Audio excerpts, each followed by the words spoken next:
At the funeral, the husband couldn't hammer a nail, and as soon as the wife was lowered into the grave, the mistress whispered about the inheritance.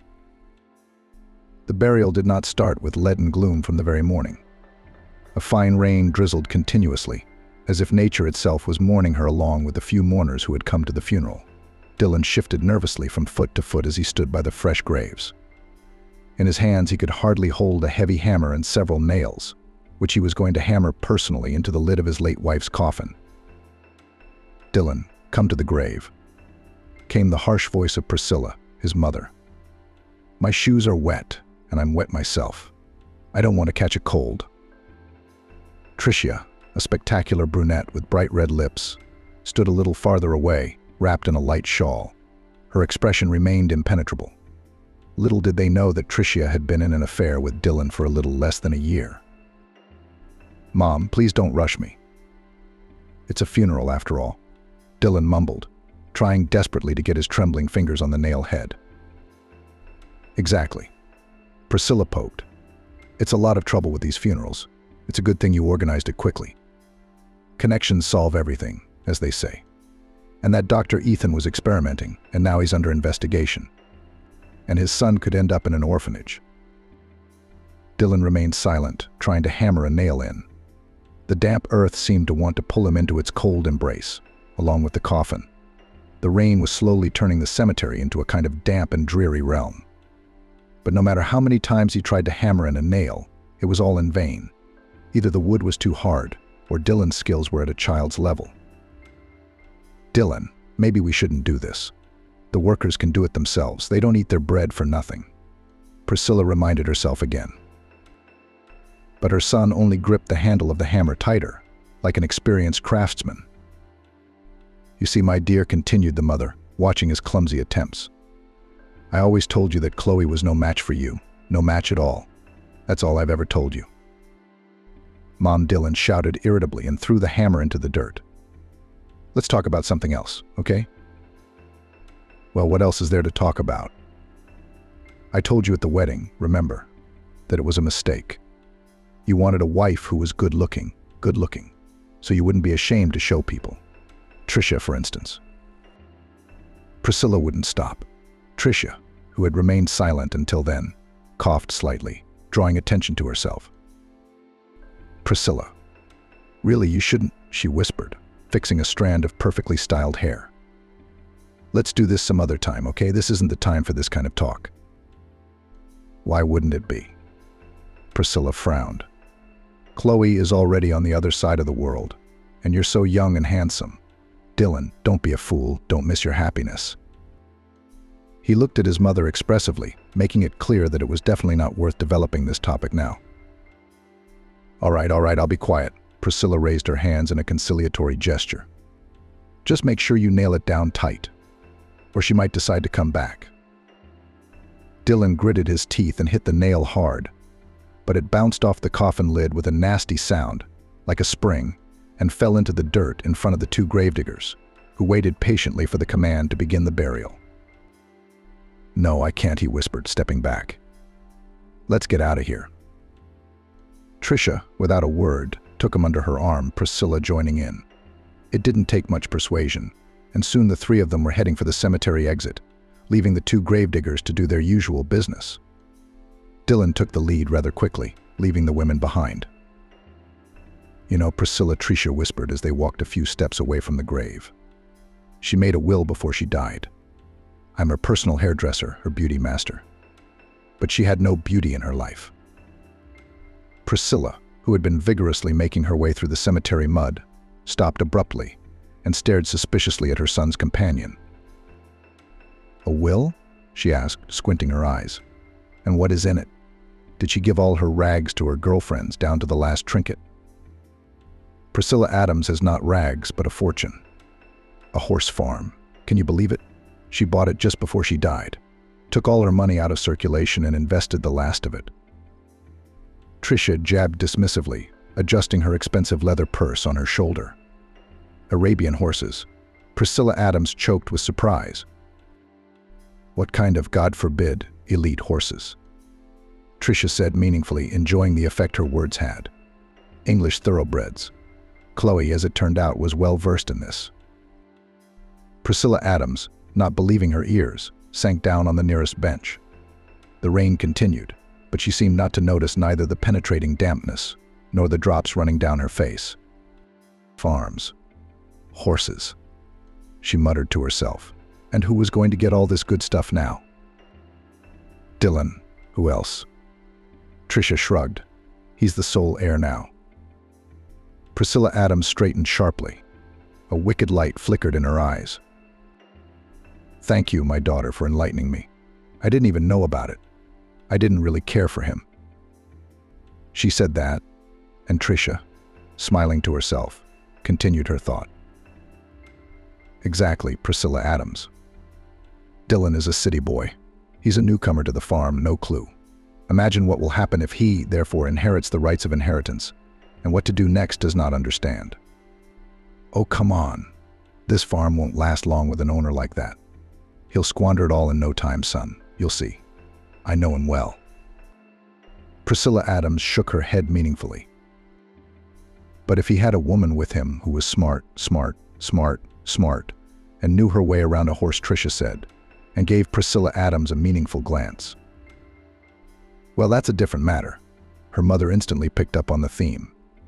Then, my dear, you need to keep an eye and an eye to organize everything properly, and not to give a hand to anyone, and to keep Dylan safe from all the easy money hunters, Tricia added. Sure, she said, taking Priscilla Adams under her arm. Is that right? Oh, right? Priscilla Adams let herself be led toward the cemetery exit. We'll get through this, Tricia. We'll keep Dylan safe. The rain cried tears of sorrow and persisted, turning the clay soil of the cemetery into a shaky mess. One of the gravediggers, Ethan, adjusted a heavy burden on his shoulder and nodded to his partner. Well, Ben, take the coffin. Let's go slowly, carefully, so as not to inadvertently. He didn't finish. They were afraid even to say aloud what their superstitious consciousness told them. Ben, a tall, thin, victim-like man of indeterminate age, nodded silently, accepting his end of the coffin. Soon they lowered it onto the special stands prepared for the final journey. At that moment, some quiet, barely audible sound was heard from the depths of the wooden box. Ethan, thinking that it was the wind playing with the dilapidated blanket, did not pay any attention to it. The kingdom of heaven to the servant of God, he muttered, crossing himself. She was young, barely breathing. She had gone so early. They say it was a tumor, Ben said quietly, adjusting the rope. How do you know? Ethan grinned. From his hands. Dylan Thomas Eggle has already been to the netherworlds. Wow, what a beauty. I went to the modeling club with this widower when I was a kid. And Ethan, not sharing the talkativeness of his partner, suddenly froze. The strange sound from the coffin was repeated, this time more clearly. It was echoed by a muffled thud. Ben, did you hear that? He whispered, grabbing his partner's sleeve. Ben started to say. But a distinctive groan came from the coffin. Ethan froze. The blood rushed from his face. Ben jumped back as if scalded. Ugh, he whispered. The cross is not good, nothing good. The groan was repeated, longer this time, full of longing and fear. What on earth is that? Ethan couldn't stand it and cautiously, step by step, approached the coffin. Ethan, don't do it, Ben exclaimed pleadingly. Ethan. He hesitated for a moment, and then abruptly threw back the lid, which Dylan had never been able to penetrate. What he saw made him stagger backward. The fan's eyes were wide open and staring straight at him. Jesus, he whispered, grabbing end. Chloe's alive. Ben, who had been standing off to the side until then, stepped closer and peered into the coffin, as if to confirm Ethan's words. Chloe blinked slowly, her lips pursed. Water, she whispered. Ethan rushed to the pot of water they always took with them just in case. Ben, meanwhile, helped Chloe sit up. She was pale as chalk. Her hands were shaking, but there was a spark of insight in her eyes. What's wrong? Ben asked, handing her a cup of water. How did you end up here? Chloe drank greedily, without tearing up. When the cup was empty, She took a deep breath and began to tell some incredible story about how a medical error almost caused her death, about how she woke up in a coffin and realized that she was going to be buried alive. Ethan and Ben listened to her story with their mouths open, unable to utter a word. They were simple people, used to dealing with the dead, not the resurrected. "What do we do now?" Ethan finally asked. When Chloe finished her story, the question was addressed more to herself than to the woman. Ben scratched the back of his head, looking into Chloe's face. "I don't know," he muttered. "I've never seen such a thing in my life." Ethan, unlike his partner, pulled himself together quickly enough.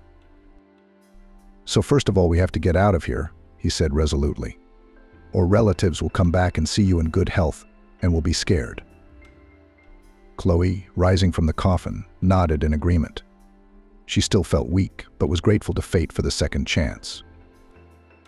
"Thank you," she whispered, looking at Ethan and Ben. "If it weren't for you." "Oh, come on." Ethan waved his hand. "You're welcome." Ben helped Chloe out of the grave.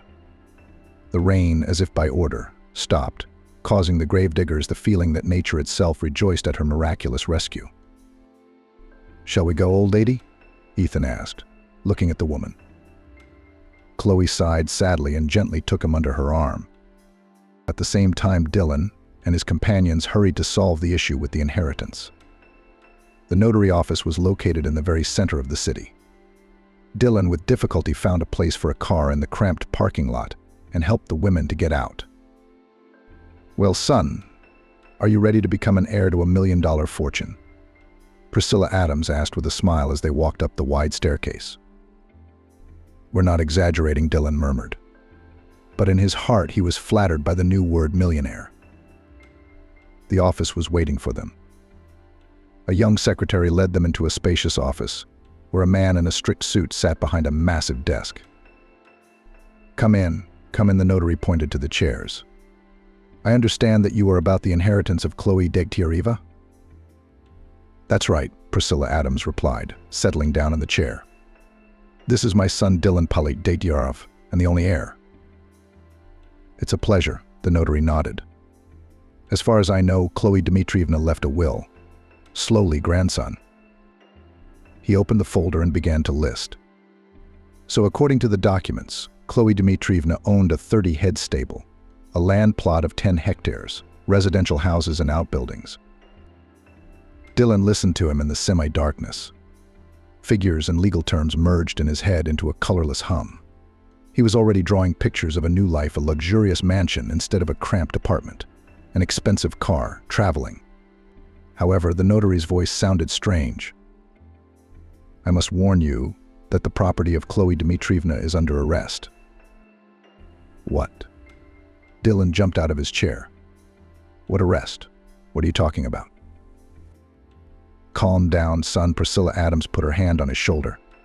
"Let's just get this over with." "What's that supposed to mean?" Dylan asked the notary. He sighed and fixed his glasses on the bridge of his nose. "It's very simple. As I understand, shortly before her death, Chloe Dmitrievna took a loan on the security of her property. The amount of the loan is impressive, and alas, she did not have time to repay it."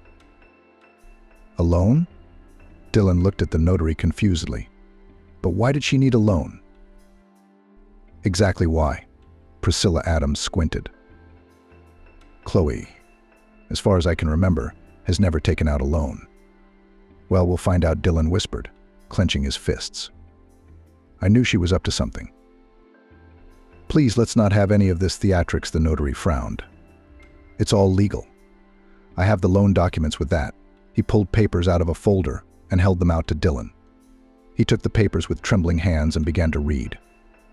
Figures danced in front of his eyes, letters popped up, his head was spinning. "Well, what's to be done? How can we do this?" "There aren't many options," the notary answered. "Either pay off the loan in full, and then the inheritance passes to you, or—" Priscilla Adams leaned forward. "Or the bank seizes the property for debt," the notary finished. There was dead silence in the office. "So we get nothing?" Dylan asked hoarsely. "We're getting it, son. We're getting it big time." Priscilla Adams stood up. "We're going to fight. This firm belongs to you by right, and we'll find a way to prove that Chloe took this loan illegally." Saying this, she proudly walked out of the office, dragging her stunned son and Tricia behind her. The rain outside the window played out with renewed vigor, drumming on the windows and seeming to laugh at their misfortune. "Hang in there," Ethan said, and tightly gripping Chloe's elbow, helped her over the crooked fence of the cemetery. "Now we'll warm up in the warmth, we'll drink hot tea with raspberry jam, and everything will seem like a terrible dream. Ain't that right, Ben?" Ben, who was walking a little behind, nodded silently.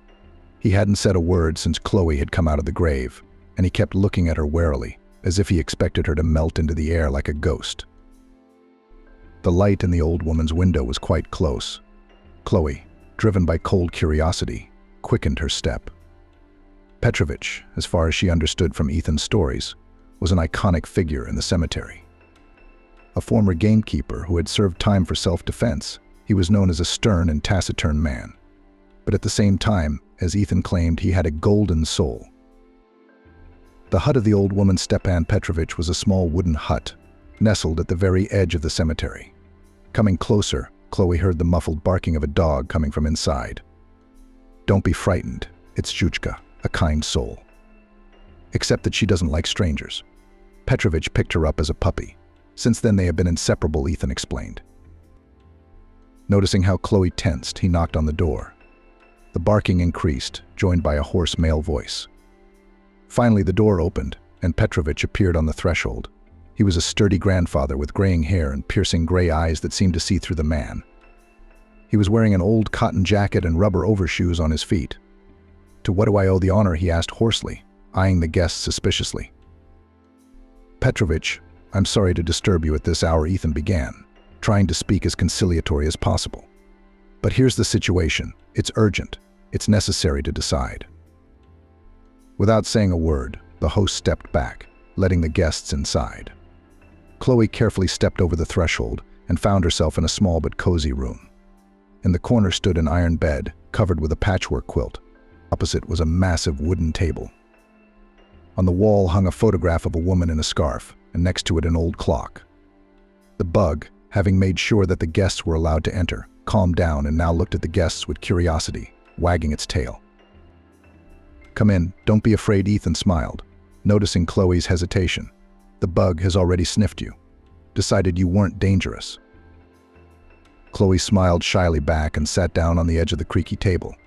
"You need to change into something dry for starters," Petrovich muttered, turning to the guests.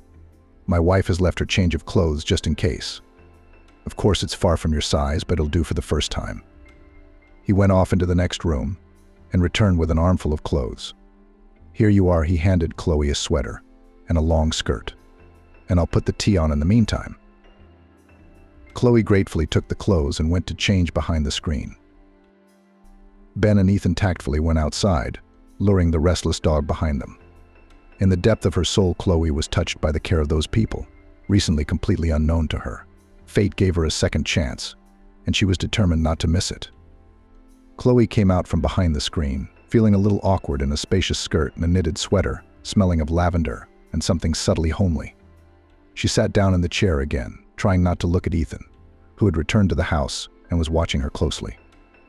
The hot tea and jam warmed her throat pleasantly, helping her relax. "Where to start?" Chloe muttered, looking at the carved patterns on the tabletop. "My whole life turned upside down a couple months ago." Well, Preston squinted and leaned back in his chair. "Take your time, start from the beginning." And Chloe began her story about how she lived with her parents in a small town when she was a child, how her father worked as an engineer at a factory, and her mother taught music at school, about how unexpectedly for everyone Dad decided to go into business and left the usual, so familiar business. Then they moved to the capital, where they bought a luxury apartment in the center and an expensive car. "My father always dreamed of having his own business," Chloe continued, noticing the flicker of interest in Ethan's eyes. "He opened a chain of small bakeries, and Mom devoted herself to helping Dad." "You had golden parents," Preston said quietly, pouring the rest of the flavored drink into cups. "They were the best." Chloe's voice trembled. She turned away to the window to hide her tears. Unfortunately, their happiness didn't last long. 5 years ago, they died in a car accident. Chloe was silent, unable to speak anymore. Preston nodded sympathetically. The silence was broken only by the crackling of logs in the fireplace. It seemed to me then that the ground was falling away from under my feet. Chloe continued, having collected her thoughts. I was all alone. But I had to move on. I had to do things, to solve issues with the inheritance. It was a heavy burden, Ethan said, for the first time raising his voice. Apparently, Ben didn't want to go into the story and went about his business. Yes, it wasn't easy, sighed Chloe. But I got through it. Lawyers helped to sort out all the formalities. Now I have my own business money, but it does not bring joy. I accept, nodded Preston. Money is not everything in life. What about the doctors and the clinic? You mentioned some kind of disease? Chloe took a sip of tea, gathered her courage. A few weeks ago, I began to feel bad dizziness, weakness. At first, I didn't pay attention. I thought I was just tired. Then I started having memory lapses. I was frightened, turned to the best specialists, lay on the examination in an expensive private clinic. And what did these doctors say? Preston asked. They said a tumor with difficulty pronounced these words, Chloe, not operable. They gave me no more than 6 months. Jesus, whispered Emily, pale. I could not believe my ears. My whole life flashed before my eyes because I had no time to do anything. My family, my kids, it was gone, and all I had left was money. What do I need it for now? Well, one Dr. Dixon tried to help, but it didn't work. Apparently it was a medical error, and they thought I was dead. She was silent, trying to deal with a wave of despair. Don't despair too soon, Preston said, smiling affectionately. I don't know what those townspeople have told you. I know how they like to get money out of rich people. But we have a doctor from God in our neighborhood. If you want, I can introduce with gratitude. Chloe looked at the old man. And his words sounded such confidence and strength that she involuntarily infected with his optimism. Thank you, she whispered. At that moment, Chloe's eyes clouded, especially after she remembered her husband and her acquaintance with him. She leaned back in her chair, and pictures of the past flashed before her eyes like a movie. A young, then still budding businesswoman. She was hurrying along the platform, desperately trying not to miss the train. She was clutching her ticket in one hand and dragging a heavy suitcase in the other, stumbling at every step. As always, Chloe grumbled to herself under her nose, I'm always late. Suddenly the suitcase caught on something and she, not keeping her balance, flew forward. Chloe had already prepared for a painful fall, but suddenly someone's strong hands picked her up, not letting her fall. Chloe raised her head and saw a clown in front of her, literally and figuratively. Bright, screaming yellow overalls, ridiculous red boatie, huge shoes, and a funny red wig with strands sticking out in different directions. He had funny makeup on his face, a white potato nose, and a painted-on grin up to his ears. He looked at her with a slight smile, and there were cheerful sparks dancing in the corners of his eyes. We're with you. It's all right. Mademoiselle, the stranger's voice was as unusual as his appearance. Yes, thank you, Chloe blushed embarrassedly, fighting the urge to hide behind her own suitcase. I'm just in a bit of a hurry. Let me help you. The stranger picked up the suitcase as if it weighed nothing. Where are you headed? To the sea, Chloe replied, still feeling awkward. Oh, what a coincidence, the man smiled radiantly. I'm going to the sea, too. Chloe couldn't hold back a chuckle. I'm sorry, she muttered. Just so unexpectedly handsome, the clown winked at her. I've had success with the ladies, you know. I don't doubt it, Chloe smiled. But you're not going to ride the train looking like that, are you? Why not? He adjusted his boatie with comical importance. I'm an entertainer, Dylan the clown. I beg your pardon, who Chloe introduced herself. It's a pleasure, Chloe, Dylan. Well, I suggest we pass the time together, and he gallantly offered his hand, not letting her bulky suitcases out of the other. To Chloe's relief and the surprise of the other passengers, when the train moved, Dylan went to the restroom, from where he came back in ordinary clothes, without makeup and clown costume. He seemed even more attractive, tall, with a strong-willed chin and kind eyes. Now that's different, Chloe smiled. When Dylan came back, I was beginning to think I was going to have to drive all the way to the sea in the company of a clown. Don't be afraid, I don't bite, Dylan grinned. Have a seat across from me. It's just my job. He told Chloe that he was going on tour as part of a circus troupe. It turned out that Dylan wasn't just a clown, but a hopeful artist, acrobat, and juggler all in one. Chloe listened with bated breath. She had never met such people, open, kind, cheerful. And where will you be from? Dylan asked. Chloe told about herself, her work as an accountant, modest life in a small town, and her dream to see the sea. They talked the whole evening, and when it was time for bed, Chloe caught herself thinking that she didn't want the day to end. I tell you what, Dylan, she said, as they were already lying on their shelves. I've never met a girl like you. You're so real. Really, she marveled. Yes, Dylan nodded. You don't have an ounce of falseness. You say what you think and do what you think is right. That's rare these days. She remained silent, but her heart beat joyfully in her chest. Chloe herself did not notice how much she had become attached to this unusual travel companion in just one day.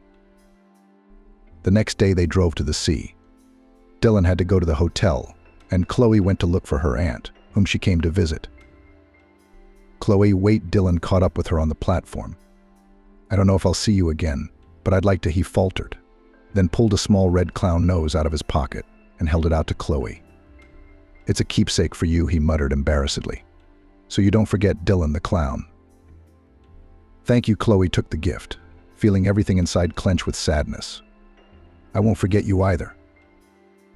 They said goodbye and she walked away, clutching the clown's nose in her hand.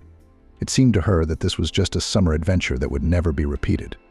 But fate had decreed otherwise. My God, was it really us so happy, so carefree, Chloe thought, willy-nilly remembering the day of her wedding. Dylan in a strict black suit, with excitement, fire in his eyes, and she, radiant, in a luxurious white dress, with a bouquet of delicate lilies in her hands, and next to them stood the guests, joyful and excited. All except one woman, whose face in Chloe's memory remained cold and unapproachable, as if carved from stone. It was Priscilla Adams, who had never accepted her daughter-in-law. Their acquaintance began with open dislike, which later turned into a real Cold War. Chloe, accustomed to be a support for all around, tried to establish relations with her mother-in-law, but all her attempts broke down against a wall of arrogance and rejection.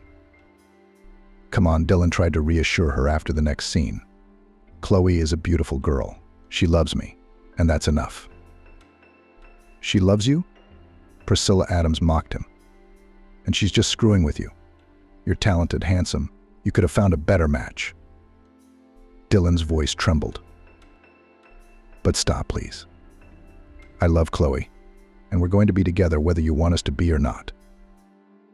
Priscilla Adams begrudgingly accepted her son's choice, but her relationship with her daughter-in-law remained strained. Chloe tried not to pay attention to the oblique glances and caustic remarks, but resentment had accumulated in her soul. She loved Dylan with all her heart, dreamed of a friendly family, but these dreams were shattered by the harsh reality. So, girl, when can we expect grandchildren? This question Priscilla Adams asked at every opportunity, caustically pressing her lips. Mom, we are not ready, tiredly answered for his wife Dylan, stroking her hand to smooth over the awkwardness. Not ready to prolong the birth. How long can we wait? Time is running out. Or are you, dear daughter-in-law, going to build your favorite career instead of thinking about your family? Chloe was silent, praying to God not to snap. With the money from the business of her late parents, she opened a large firm where everyone appreciated and respected her. But for her mother-in-law, it did not matter at all. In her eyes, Chloe remained only an upstart who dared to steal a precious son. Despite all the difficulties, Chloe and Dylan were happy, and their love, which was born in the very train that took them to the sea, grew stronger every year. You know, Ben, Dylan said, snuggling up to her after a hard day, I'm so happy I met you then. You are my talisman, my happiness, my everything. Chloe caressingly stroked his hair, inhaling such a native smell, and the world around ceased to exist. In these moments there was no grief, no problems, There were only two hearts in love who found each other against all odds. However, fate, as if testing their relationship for strength, prepared them a new test. During a performance in the circus, performing a difficult trick, Dylan fell from a height. Severe spinal injuries, the doctor ruthlessly stated. It is necessary to operate urgently otherwise. He stopped, his eyes fixed on them. Or else what? Clinging to the last hope, asked Chloe. Otherwise he will remain an invalid for the rest of his life, the doctor finished quietly, averting his gaze. The operation required expensive, abroad, at the best specialists in musculoskeletal injuries. Priscilla Adams didn't have that kind of money, and she was in no hurry to help her daughter-in-law, with whom she had not found a common language. Nothing, do not worry, soothed her on the phone friend Maggie. We will help you, collect money, but we will not leave you in trouble. But Chloe planned to act on her own. She sold her apartment, her car, everything she owned. She even borrowed money from friends, co-workers. Chloe, don't. I don't want you to do this. I do not want you to sacrifice everything for me, begged her husband Ethan. Chloe affectionately stroked his cheek. How can I do otherwise? You are my whole life, my beloved husband. Yes, I would give everything to make you healthy. The operation was a success. Dylan was on the mend. He looked at her with endless gratitude and love. You saved my life, he whispered. I will be forever in your debt. After Dylan's discharge from the hospital, Priscilla Adams, to Chloe's surprise, did not even thank her, taking everything for granted.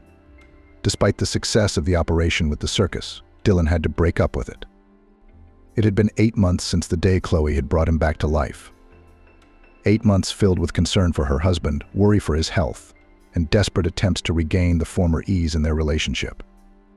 But with each passing day, the wall of misunderstanding between them grew higher and the chasm of estrangement deeper. Dylan, once cheerful and carefree, turned into a withdrawn, irritable man. He sat for hours at the window, staring at one point. He answered Chloe's questions one syllable, or even did not speak at all. Dylan, what's going on with you? One day Chloe couldn't stand it, unable to bear the things of silence any longer. You stopped talking to me at all? I stopped smiling. He looked at her, as if not recognizing her.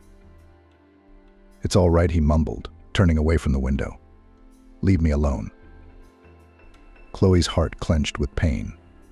Earlier he called her affectionate names, did not let her down from her loving eyes. Now, in his gaze read only indifference, if not contempt. She tried to regain his interest, to surround him with care and attention, as in the first days after the operation. Cooked his favorite dishes, bought tickets to the theater, invited friends. But it was all in vain.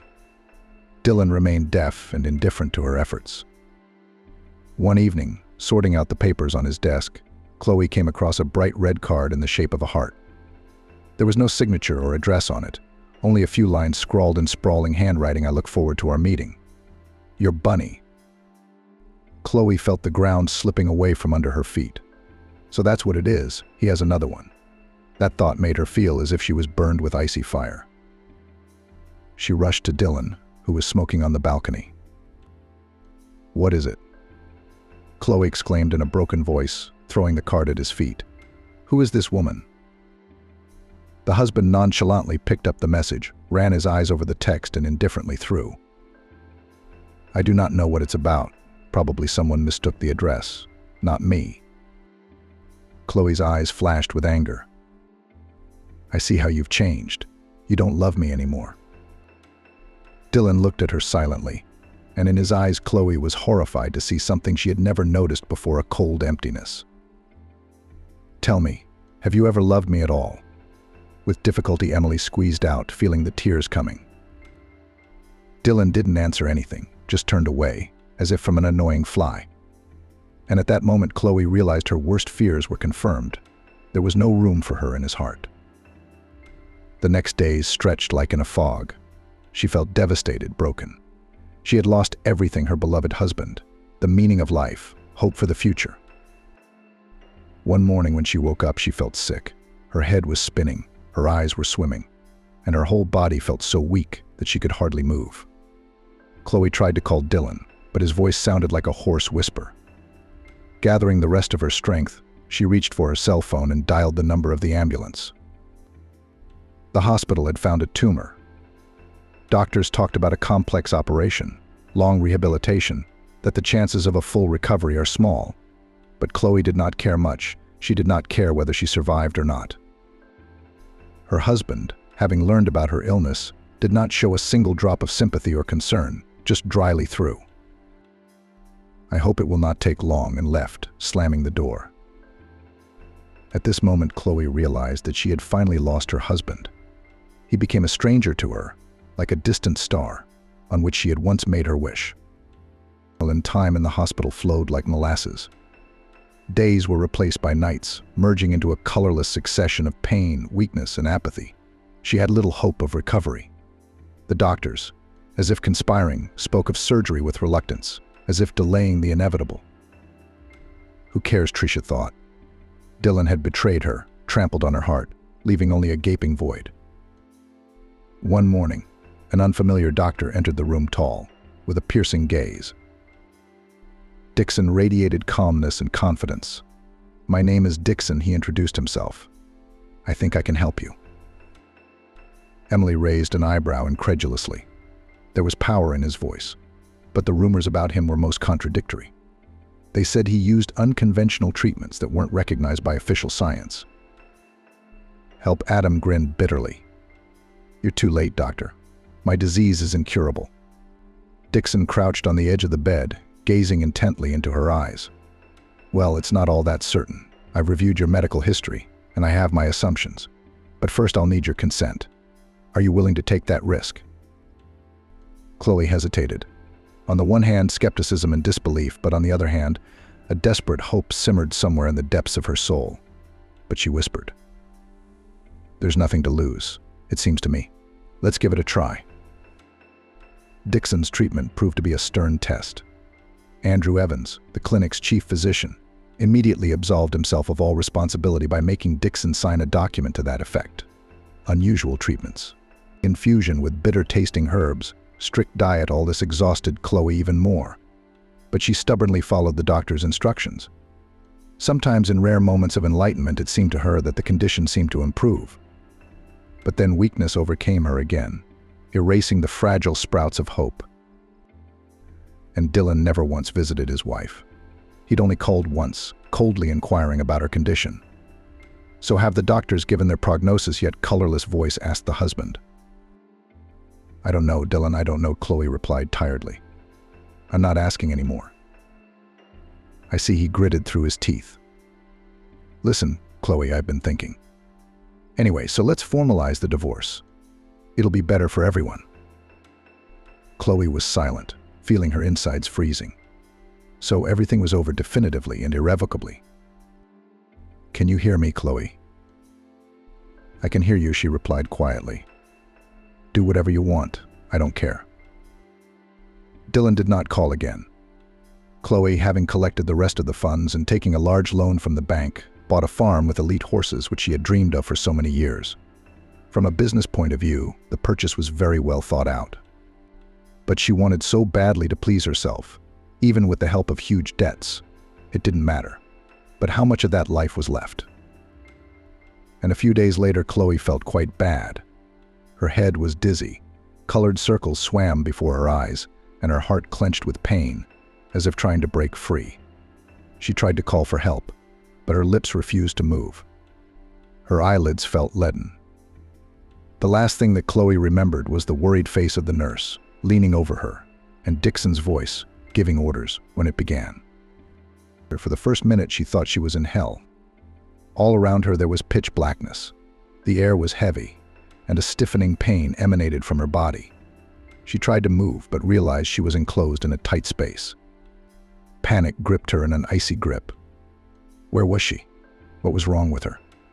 Suddenly, voices came to her hearing, which she later found out belonged to two young gravediggers. She was brought out of her state of sad reflection by the voice of Ethan, the caretaker, who became worried that her guest had become engrossed in herself.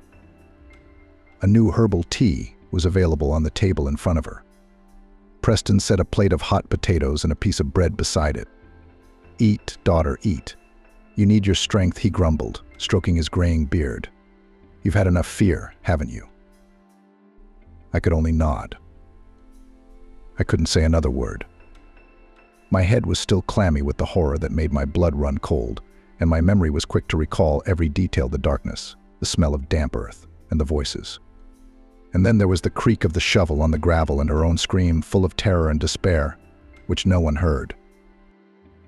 "Thank you, Ethan," Chloe whispered, raising her eyes to him. "You saved my life, didn't you?"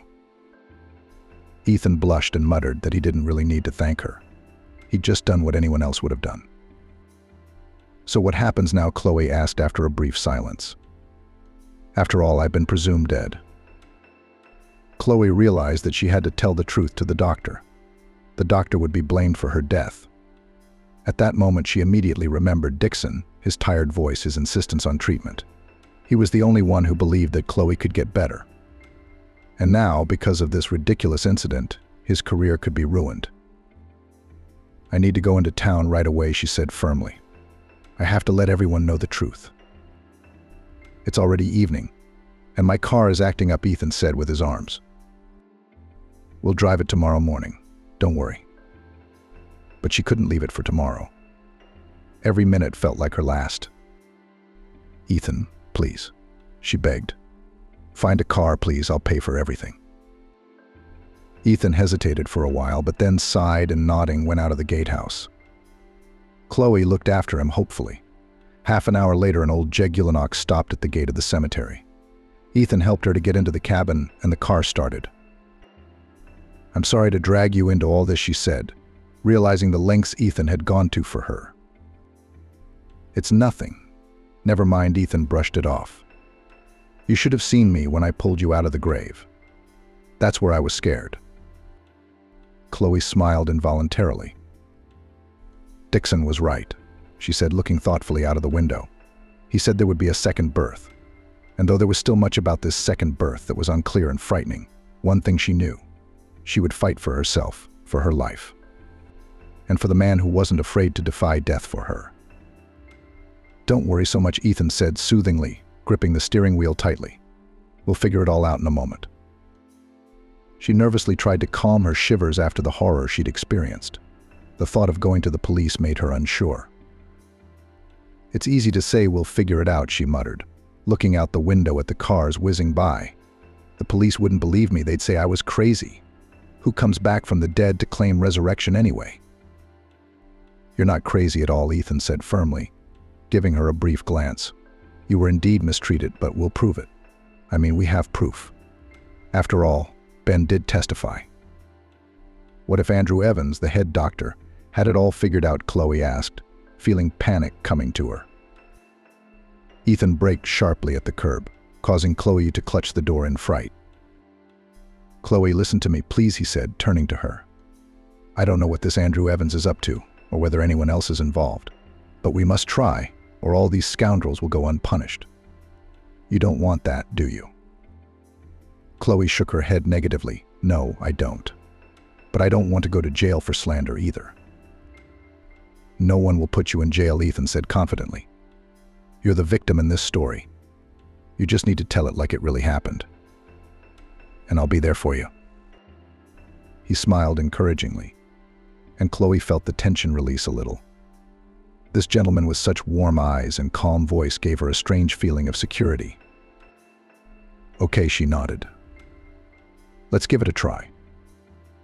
Ethan started the car again, and soon they pulled up in front of the police building. The office of the investigator on duty was small.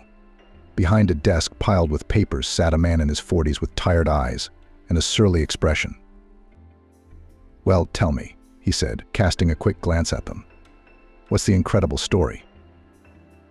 Chloe gulped, feeling a lump coming up to her throat, and was ready to tell everything, when suddenly a panting policeman burst into the office. "Beanies. It's about the gorilla," he said. And only then he noticed the investigator.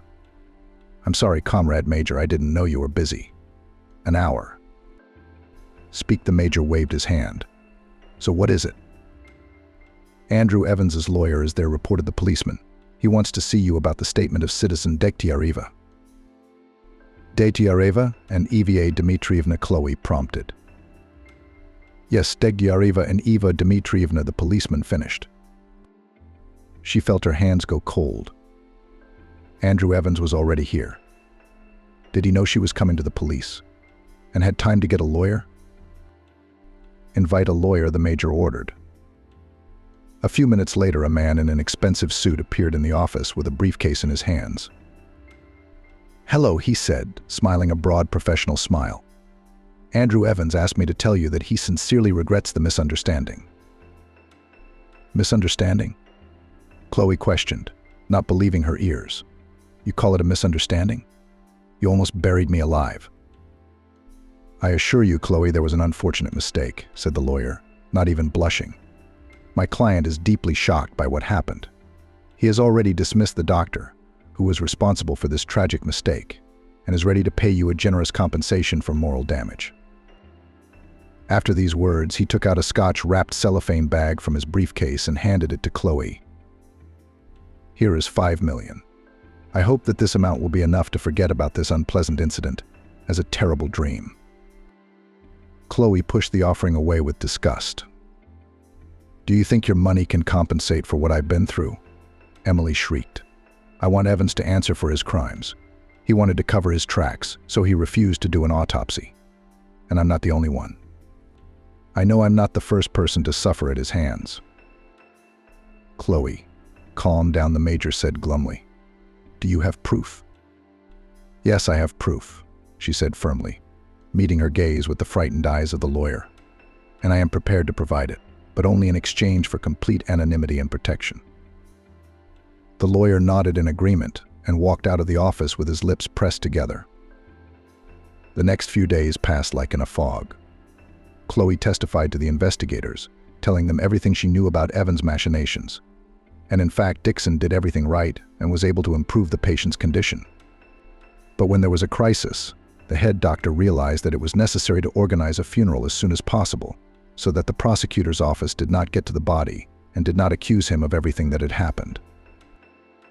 The next day, Chloe stood at the gate of the detention center, clutching a small bouquet of wildflowers. Her heart was beating in a frantic rhythm, anticipating the imminent meeting.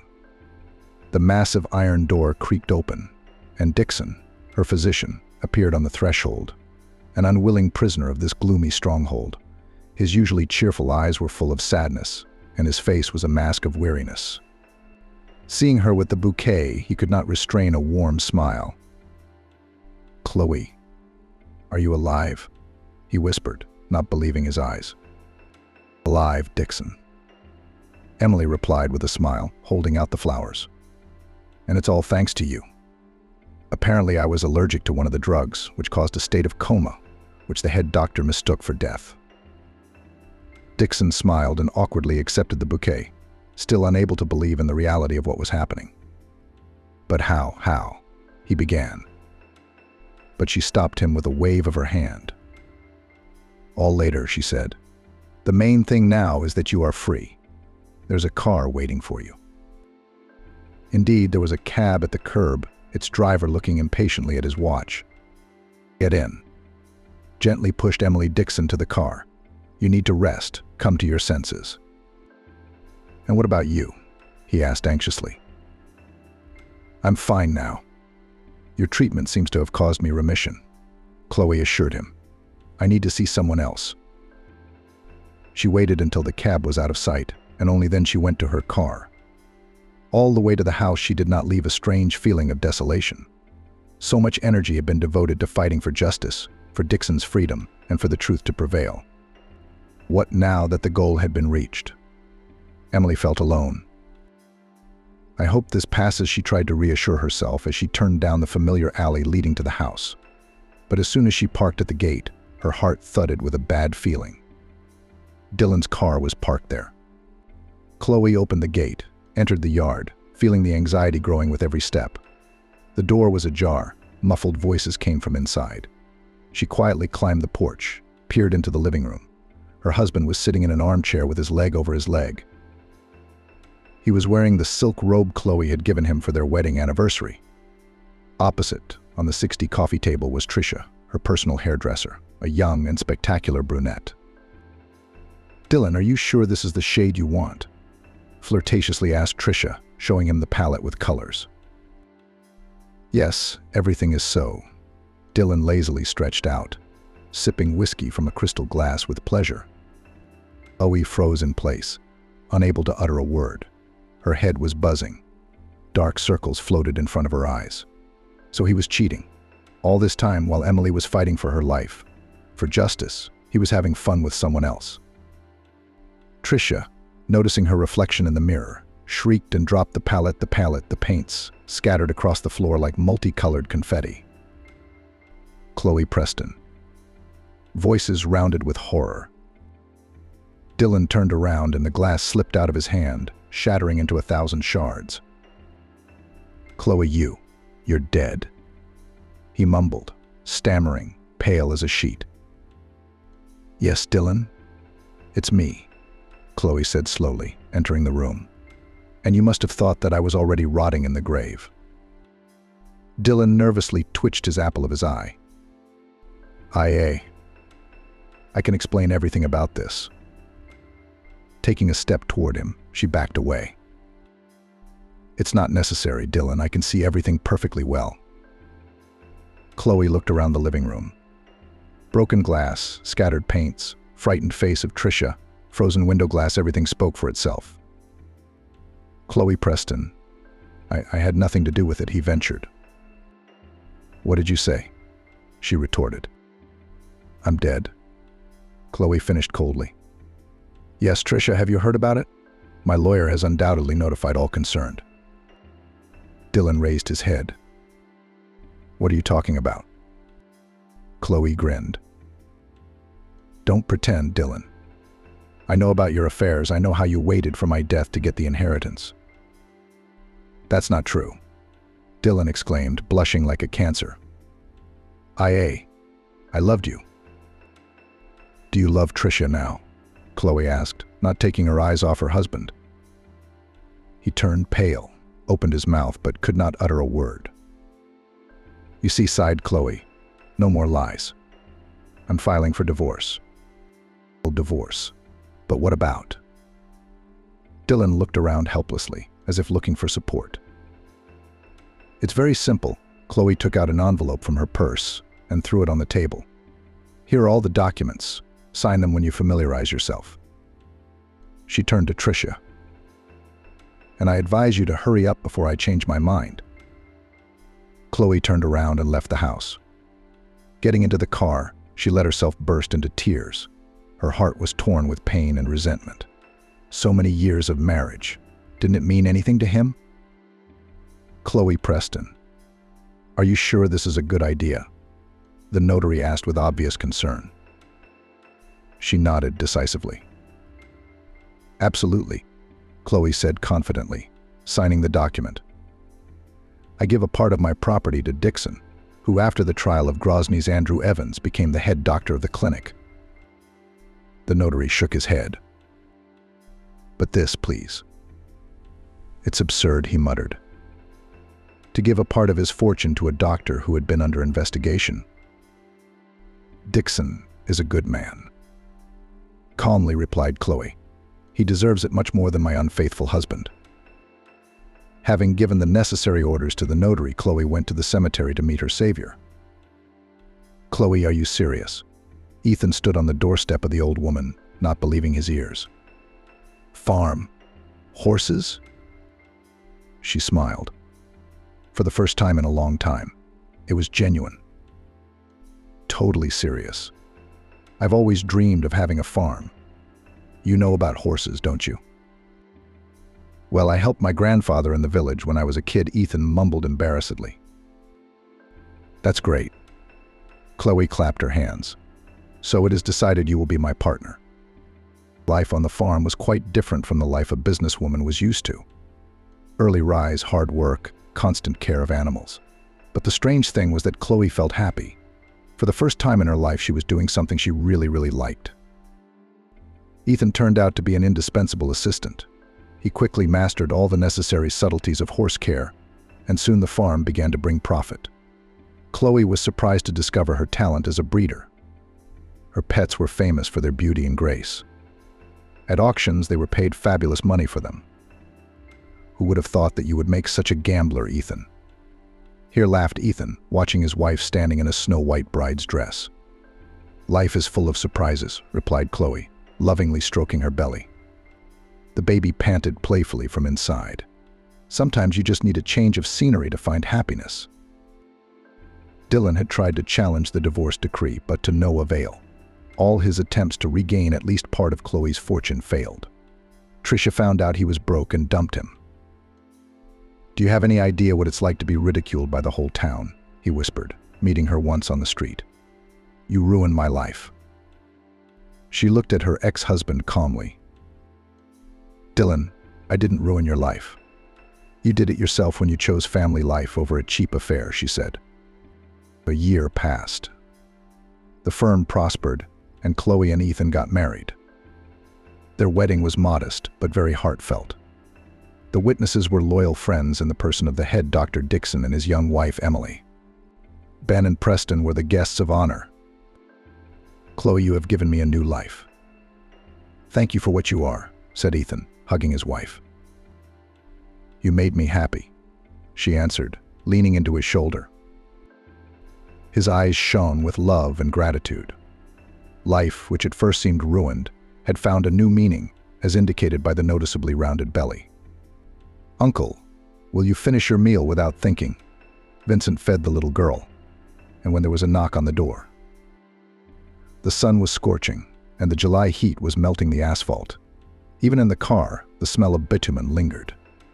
Vincent tolerated the odor for a while, but when invisible cats began to scratch at his throat like stone, he closed the window. But that only made things worse, because there was no room to breathe. The man cursed the weather out loud, and at the same time he cursed himself. But how long would this scorcher last? It seemed that the Heavenly Office had decided to wipe out the population of our planet with heat. "Well, I did a good job, too," he said to himself. "One should strike while the iron is hot. And what if we fail again, like last time? All the time I'd wasted looking for it, and I'd gotten nothing." Vincent wasn't embarrassed by the fact that he'd combined two expressions into one. In general, he liked to experiment in this area, and often amused his colleagues with his ingenious expressions. The thought of work was always a positive one. No, Vincent was not a workaholic, nor did he intend to burn out one day. The secret of his special attitude to his professional duties lay in two key points: a good salary and a close-knit team of men. More than once, Vincent found himself thinking that he was fabulously lucky, despite certain circumstances in his personal life. After all, not every man his age has an apartment, a car, and a good job. The only trouble spot was the bachelor life. He has long wanted to start a family, necessarily with several children. But unfortunately, he has not yet met a girl who would share his aspirations. A dazzling red Ferrari sped past, and a wave of air blew in through the window, which Vincent opened again as he gasped for air. What a lot of rich people there are. He commented on another example of road rage. Do they think they're allowed to do anything? Vincent had nothing against the children of the rich, but he thought that even they should not forget the mortality of human existence. Vincent had learned these simple truths from early childhood, though he did not like to remember that period of his own life. It was a good 3 hours' drive to the provincial town of Goldfields, the last point on his itinerary. Toward noon, the clouds covered the hot sun, and it was easier to breathe. Vincent opened the window fully and enjoyed the cool breeze. A picture from the distant past immediately came to mind. How he'd stood in the courtyard with his eyes closed, waiting in horror to see what would happen to him next. Vincent had been unlucky in his birthplace, or his parents. But he remembered little of his early years. The boy had existed in the full sense of the word, not lived. Along with him suffered a little sister, whose name he could not remember. His mother's face the memory did not want to show either. When he strained hard, trying to get to the farthest corners of this vault, 2 blurred spots surfaced from oblivion. The second image belonged to his stepfather, but their voices were distinct. "Greg, I had another bottle in my stash. Did you steal it? Is he going to take it out on me?" Greg asked his son. "Maybe he stashed it. Look at the way he's looking, the wolf boy." Vincent remembered the scene well. His stepfather rose from the table and moved toward him. Vincent, Uncle Greg is telling the truth. Did you take the lemonade bottle? Tell me where you hid it, or your mommy will die, Greg said with a laugh. What's not good? Why are you scaring me? In front of a boy of 3 years of life, spank him properly. He'll tell you even what he doesn't know. Encouraged by the man, the mother hovered over the child. Vincent, said the man tiredly, I'm very scared. And he cried out, Mommy, don't hit me, please. I didn't drink your lemonade. Uncle Greg added frankly with this scene. As the situation reached its peak, he peacefully said the whole of Alabama is going to back off from the fight. Kid. He's the one who's going to shit his pants out of fear right now. Had nothing to do with it. Come closer to me and I'll show you a trick, said the man. With an imperceptible movement, he pulled a bottle from his sleeve, and to the enthusiastic shouts of his mother. Wow, Greg, you're a fucking magician. I almost punished the kid. Look, he's still shaking with fear. He'll be laughing in a minute. Right, Vincent? Uncle Greg first showed the boy his empty palm, then clenched his hand into a fist and said, You beast.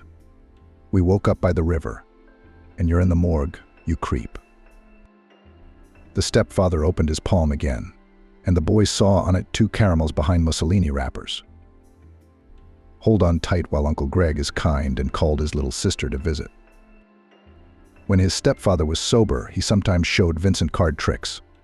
The 6-year-old boy was mesmerized by the man's deft hands, but he never managed to figure out the secret of the trick. They taught me that in the zone. They're smart people there, kid, even PhD.S, Uncle Greg said in a satisfied tone. Vincent vividly remembered that tragic day when he and his little sister had run away from their mother's drunken company. There had been a lot of strangers in the house. Uncle Greg was very angry and ordered, Sticky children, go away somewhere.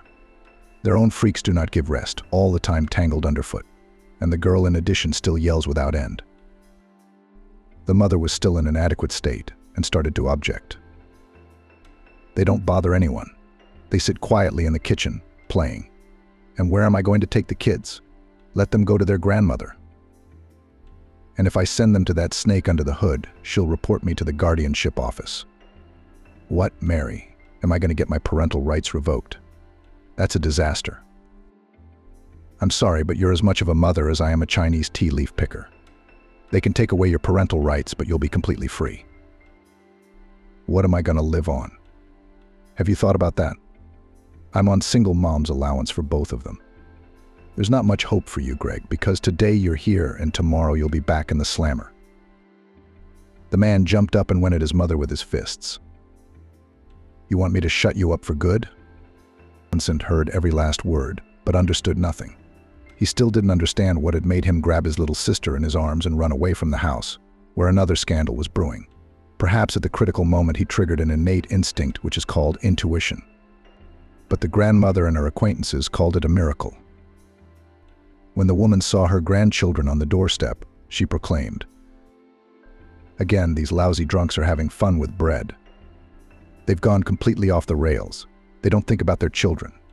It's time to put an end to this mess. Tomorrow I'll go to the guardianship office. Even in an orphanage, the kids will be better off than with a mom like that. Even though she's my daughter, I can't stand it anymore. All these claims grandmother expressed in one breath.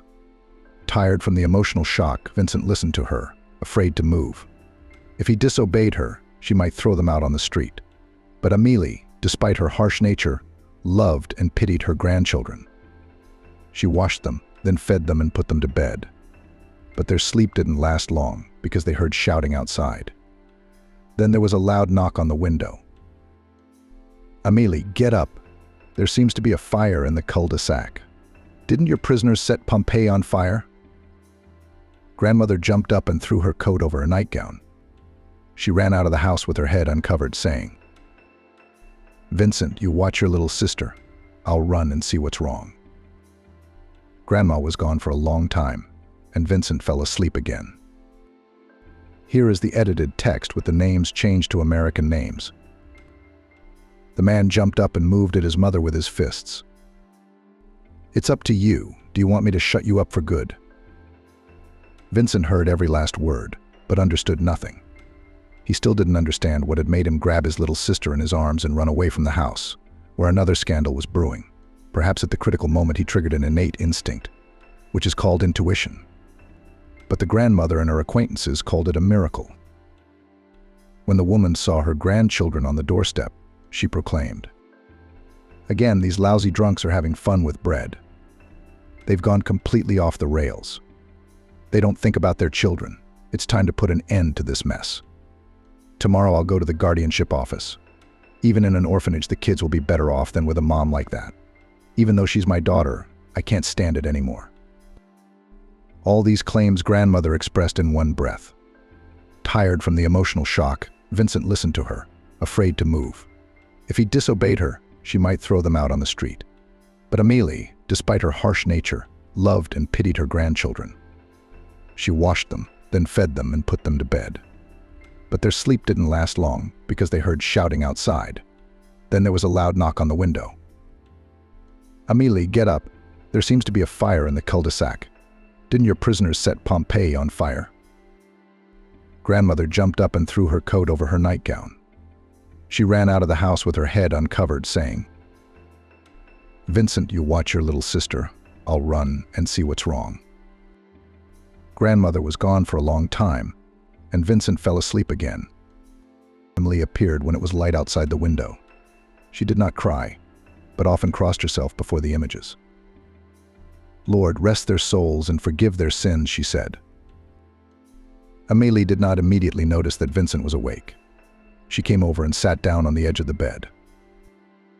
"You heard everything, my good man," she said to the boy. "You and Emily are orphans now. Why did such grief befall the innocent angels?" The woman shouted the last phrase in despair. Emily woke up and cried. Grandmother Amélie pressed the heads of her grandchildren to her and began to kiss them. "What is it, my dears?"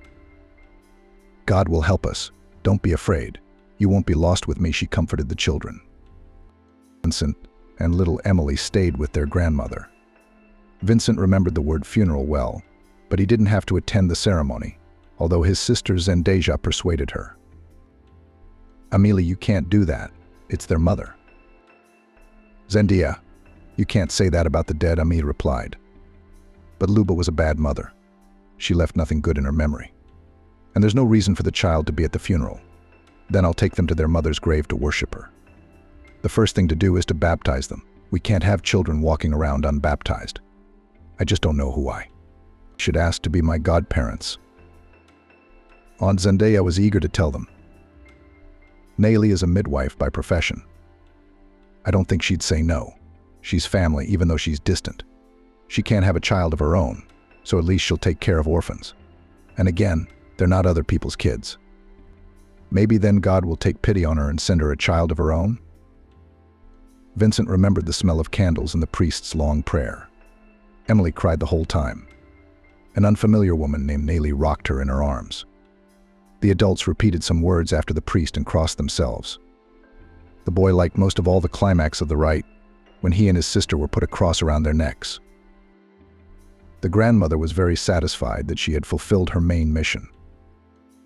Now the children will be under the protection of the angels, she told her relatives.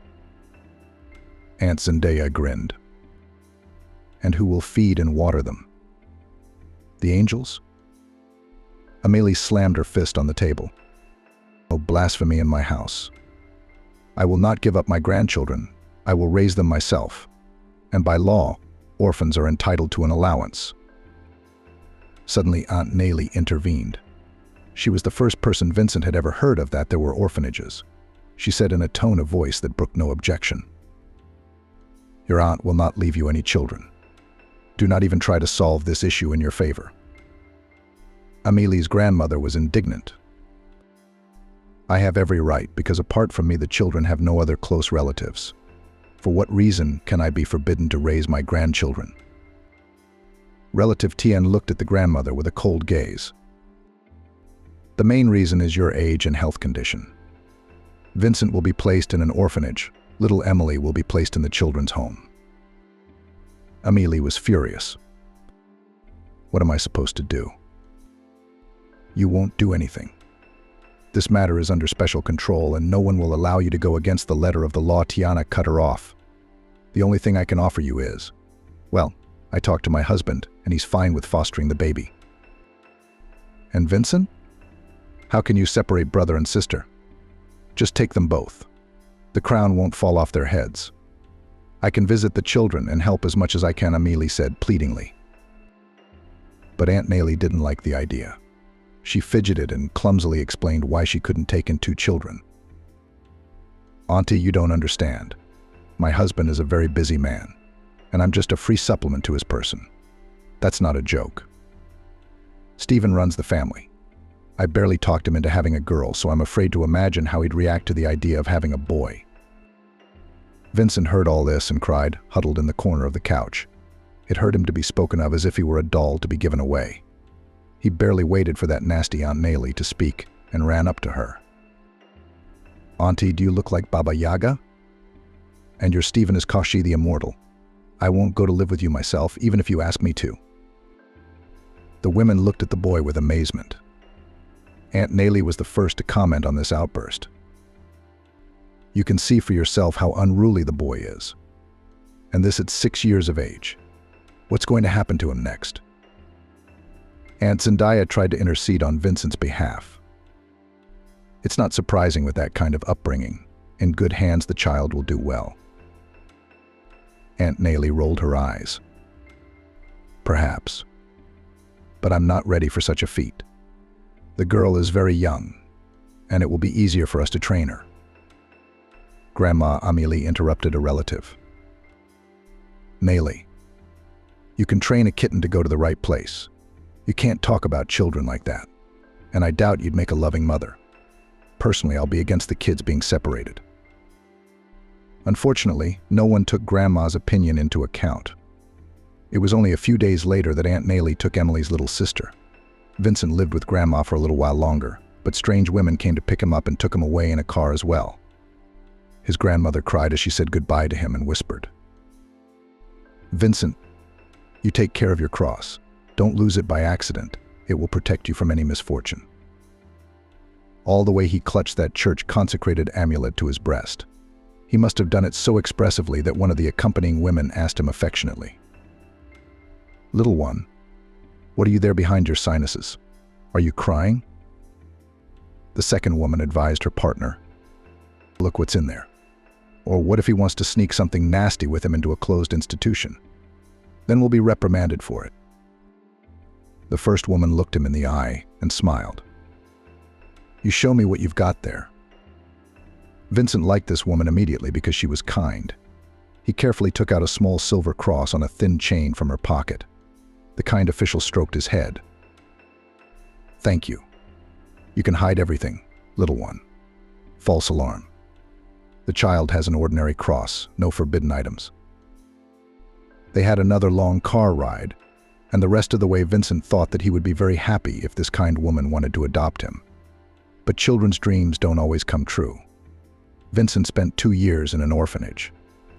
He has no good memories of this period, because every day the boy experienced humiliation from the older students of the institution, and not all educators showed cordiality and kindness to their wards. The idea to escape from the orphanage was born somewhere in Vincent's subconscious in the first days. Of course, the 6-year-old boy had little idea how to realize this plan, given that in the institution kids were under the watchful eye of educators, and it was almost impossible to do it. But despite the strict regime, there were regular escapes in the children's institution. Only the older kids dared to take such a desperate step, so Vincent had to postpone this plan until a more convenient time. The boy didn't share his intention with anyone. Only once he mentioned that he had a little sister, Emily, and wanted to run away to find her. But the fellow in distress did not hold back and told everything to Tiana. The nickname of the famous fairy tale character was given by the children to the night caretaker Tiana, who was characterized by a harmful character. Tiana first dragged Vincent out into the hallway and hung him by the collar of his shirt so that he began to choke. But for a woman with a damaged psyche, it was a pleasure to be able to abuse a child. So, you little bastard, are you going on the run? I'll make you run away. You'll be afraid to go to the toilet? She screamed. Vincent shouted, but no one dared to come to his aid, although a dozen or two kids were watching. Satisfied, Tiana went to the principal to report that the escape attempt had been thwarted. Since the boy was still very young, he was locked up in the infirmary for 10 days as punishment. Tiana came every night to see how he was doing. The woman watched him with her full face pressed tightly against the glass doors. In some wild rage, she shouted, "Are you all right there? Haven't you changed your mind about running yet? If it were up to me, I'd have you on your knees for 24 hours. Then you'd be silky smooth." Tiana added other unpleasant things like, "I wish your teeth would grow," and crooked Vincent couldn't be rude to her, because he'd get an extended sentence. Vincent endured the humiliation, silently swallowing his tears.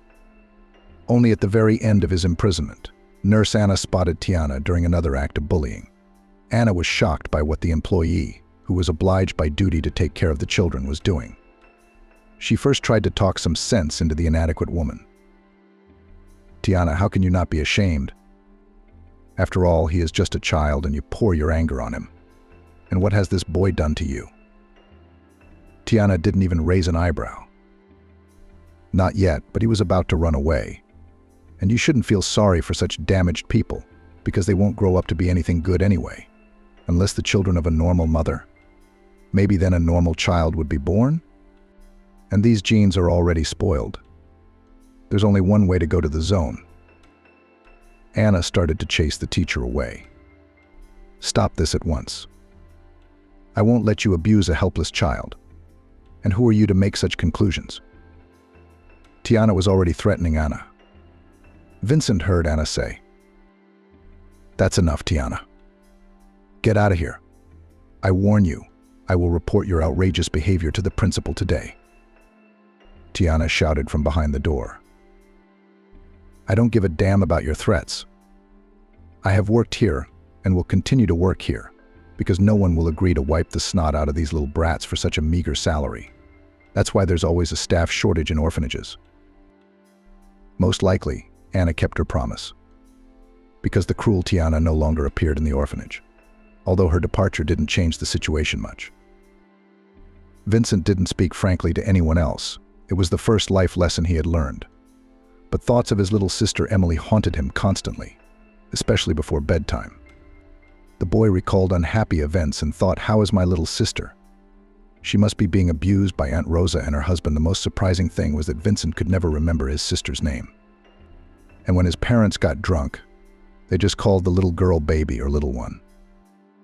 Vincent couldn't remember the name of the town where he was born and where his mother died in a fire. The image of Amelie was also constantly in front of the child's eyes. Despite her promises, Nelly never visited him. He later learned from a caregiver that she died quietly soon after her grandchildren were taken away from her. Life at the orphanage was monotonous, except for those rare occasions when couples came to pick out a child. On such days, the older children and babies waited breathlessly to be chosen. But Vincent was terrified of the fate of being taken in by strangers, and he tried to hide away so he wouldn't be seen by prospective parents. As he moved into 3rd grade, he stopped believing in miracles. Vincent laughed at the kids who still dreamed of adoption. "Don't you jerks know that all these moms and dads pretend to be nice, but they don't really need you? First they'll take you away, and then they'll throw you in the garbage or make you beg in the subway." Since there was little support for his opinion, he had to endure a barrage of criticism after he said it. "Vince, you're angry because you're not elected. Do you want to go into foster care yourself?" Even the older kids felt that way. They too believed in their guiding star, dreaming of being in a healthy family. Vincent was at an early age when he couldn't understand why he was rejecting the very possibility of change in his life. It was summer vacation, and many of the children had left the orphanage for a while. Vincent was playing ball with the boys on the playground when Abby Swan came to pick him up. "Vincent, I'm coming for you. Let's go to the principal's office." "Why? I didn't do anything wrong." "Do you have to do something bad to get into the principal's office? Sometimes you're called there for a good reason." The kid waved to his comrades. "Guys, play without me for now. I'll be back soon. Here's the edited text with your edits." Abby Swan gave him a gentle nudge. I don't think it'll be soon. The puzzled boy followed the nurse and wondered, but nothing useful came to his mind. In the office where he had been only once, there were two other people, a man and a woman, in addition to the principal. When Vincent entered, he said a polite hello.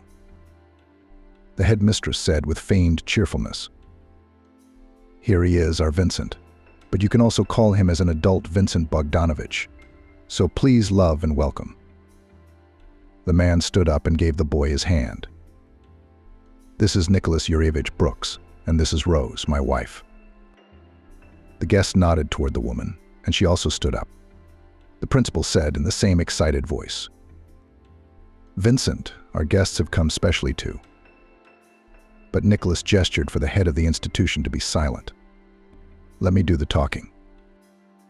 The mistress of the office did not like this dismissive attitude, and she already, without the previous optimism, said, "Well, I will not interfere with you while you chat here.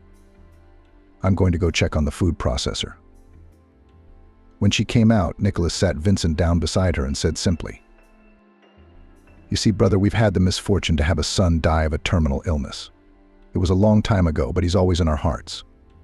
At first, Rose and I thought we were going to live with the memories, but then we decided it wasn't right." Vincent made up his mind and looked straight into the man's eyes. "Why?" "Because you can't wallow in your grief.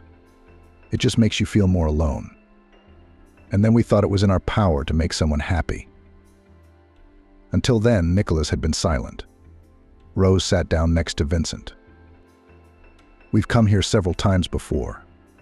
You may not believe this, but the first time I saw you, my heart fluttered." The boy marveled. "Does it happen like that?" The woman smiled. "It happens, but very rarely. Only on special occasions. And this is a very special and very important moment for Nicholas and me."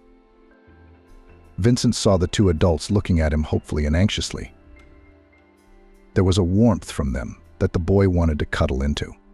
He asked quietly, "Do you want to adopt me?" Nicholas replied, "See, do you understand? Our intentions are yours to decide. If you need time to think about it, we're willing to wait." "You don't have to wait. You are kind. I can feel it. I agree to be your son, and I will try to obey you in everything."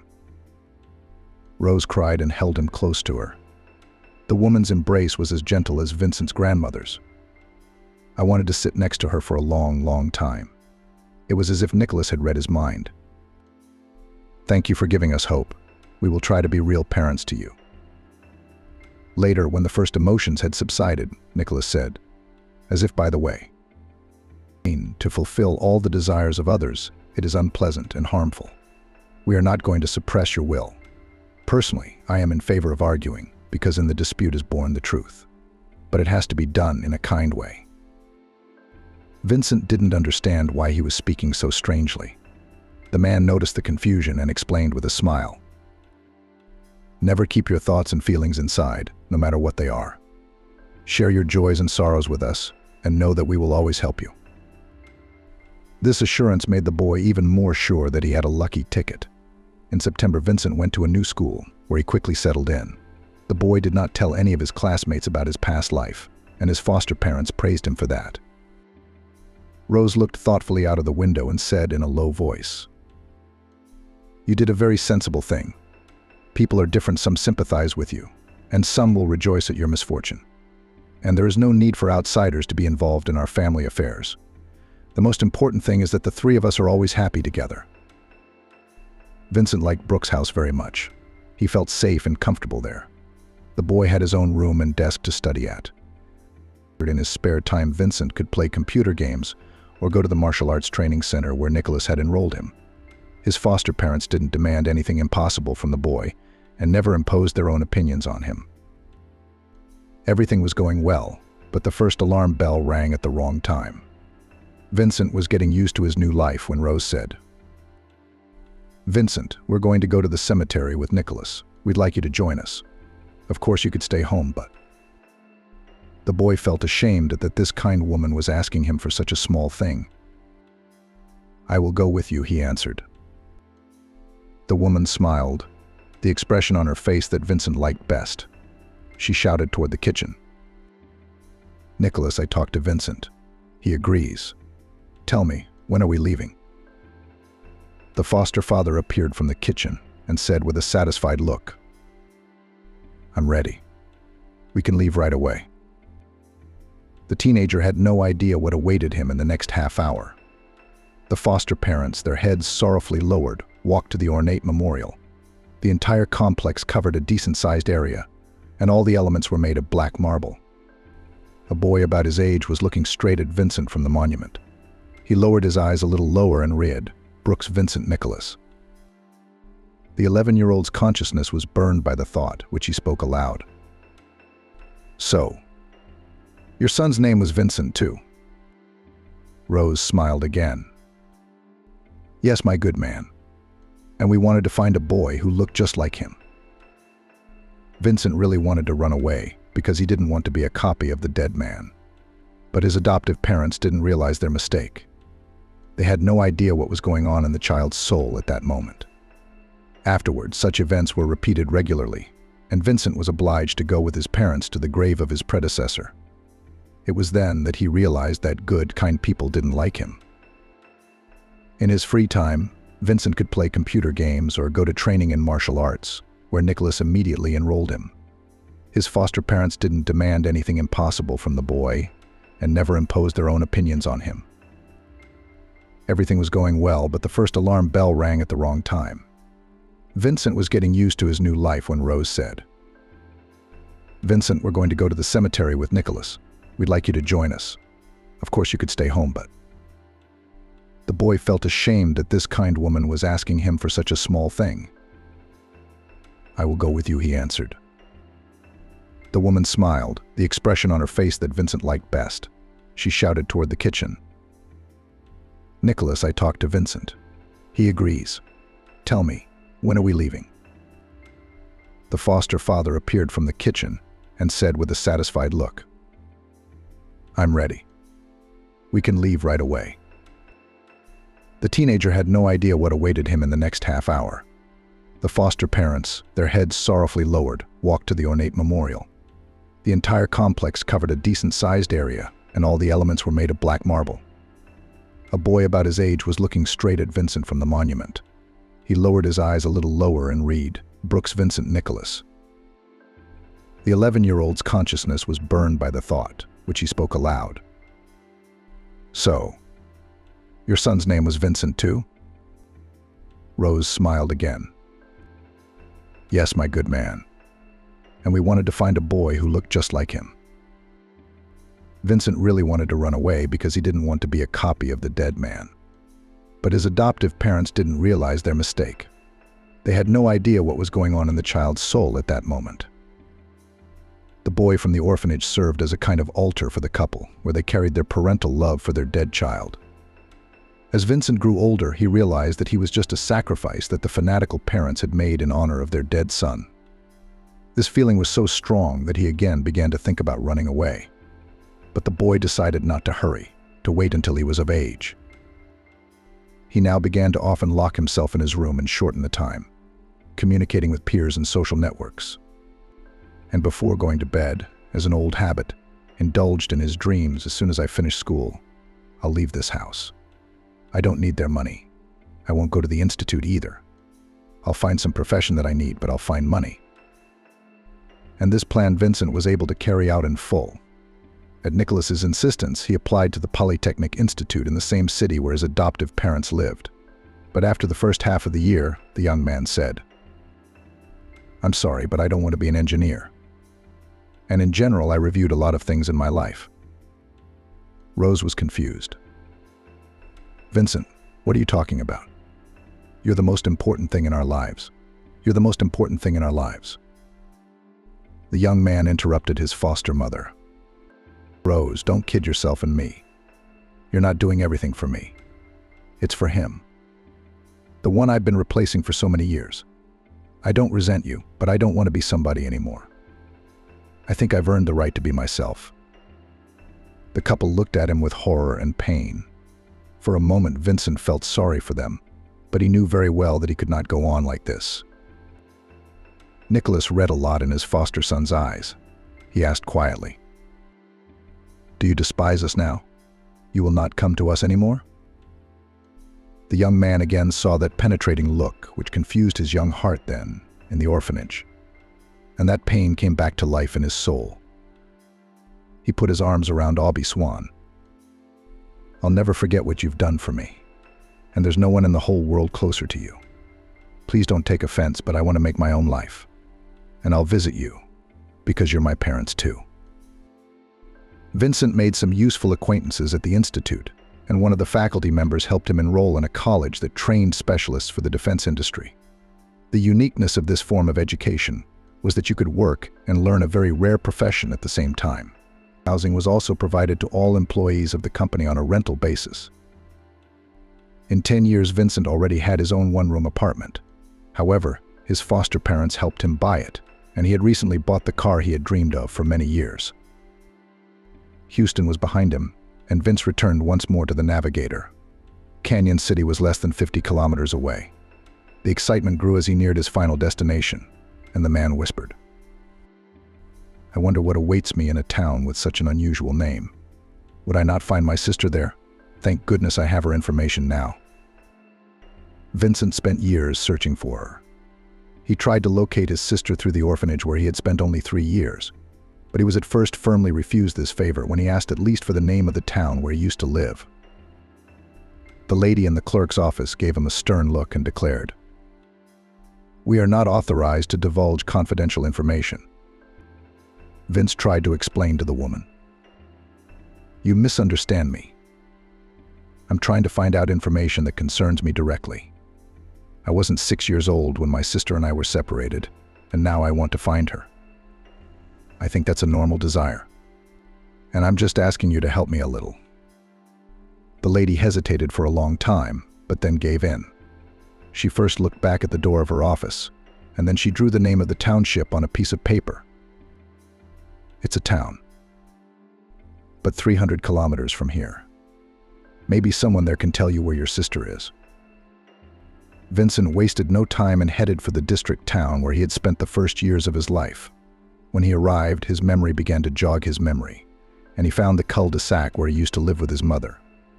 The burnt house was now a weedy wasteland. Suddenly, an elderly woman approached him. "Are you looking for someone? Maybe I can help you?" "I don't think you can help me. It's been over 20 years. I lived in a house that burned down, and I had a little sister." The woman clutched at her heart. "Oh my God, if it isn't you, Vincent, how grown up and handsome. A real one." The young man did not expect such a strong reaction and embarrassedly said, "It's me. You're not mistaken, are you?" He tried to smile, but it didn't come out well, and he only wrinkled his nose as if he had eaten a lemon. The woman wailed again. The way was hard. Your mother is your own blood, but I still feel sorry for her. It was an unenviable fate for her, and the girl Kira was taken away by a relative. Do you know where she lives?" The woman waved her hands in despair. "What are you? How should I know?" He was about to leave, but the woman stopped him.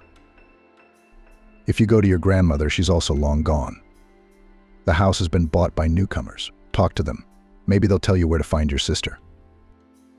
Vincent went on his way, but the woman caught up with him again. "Old age is no fun.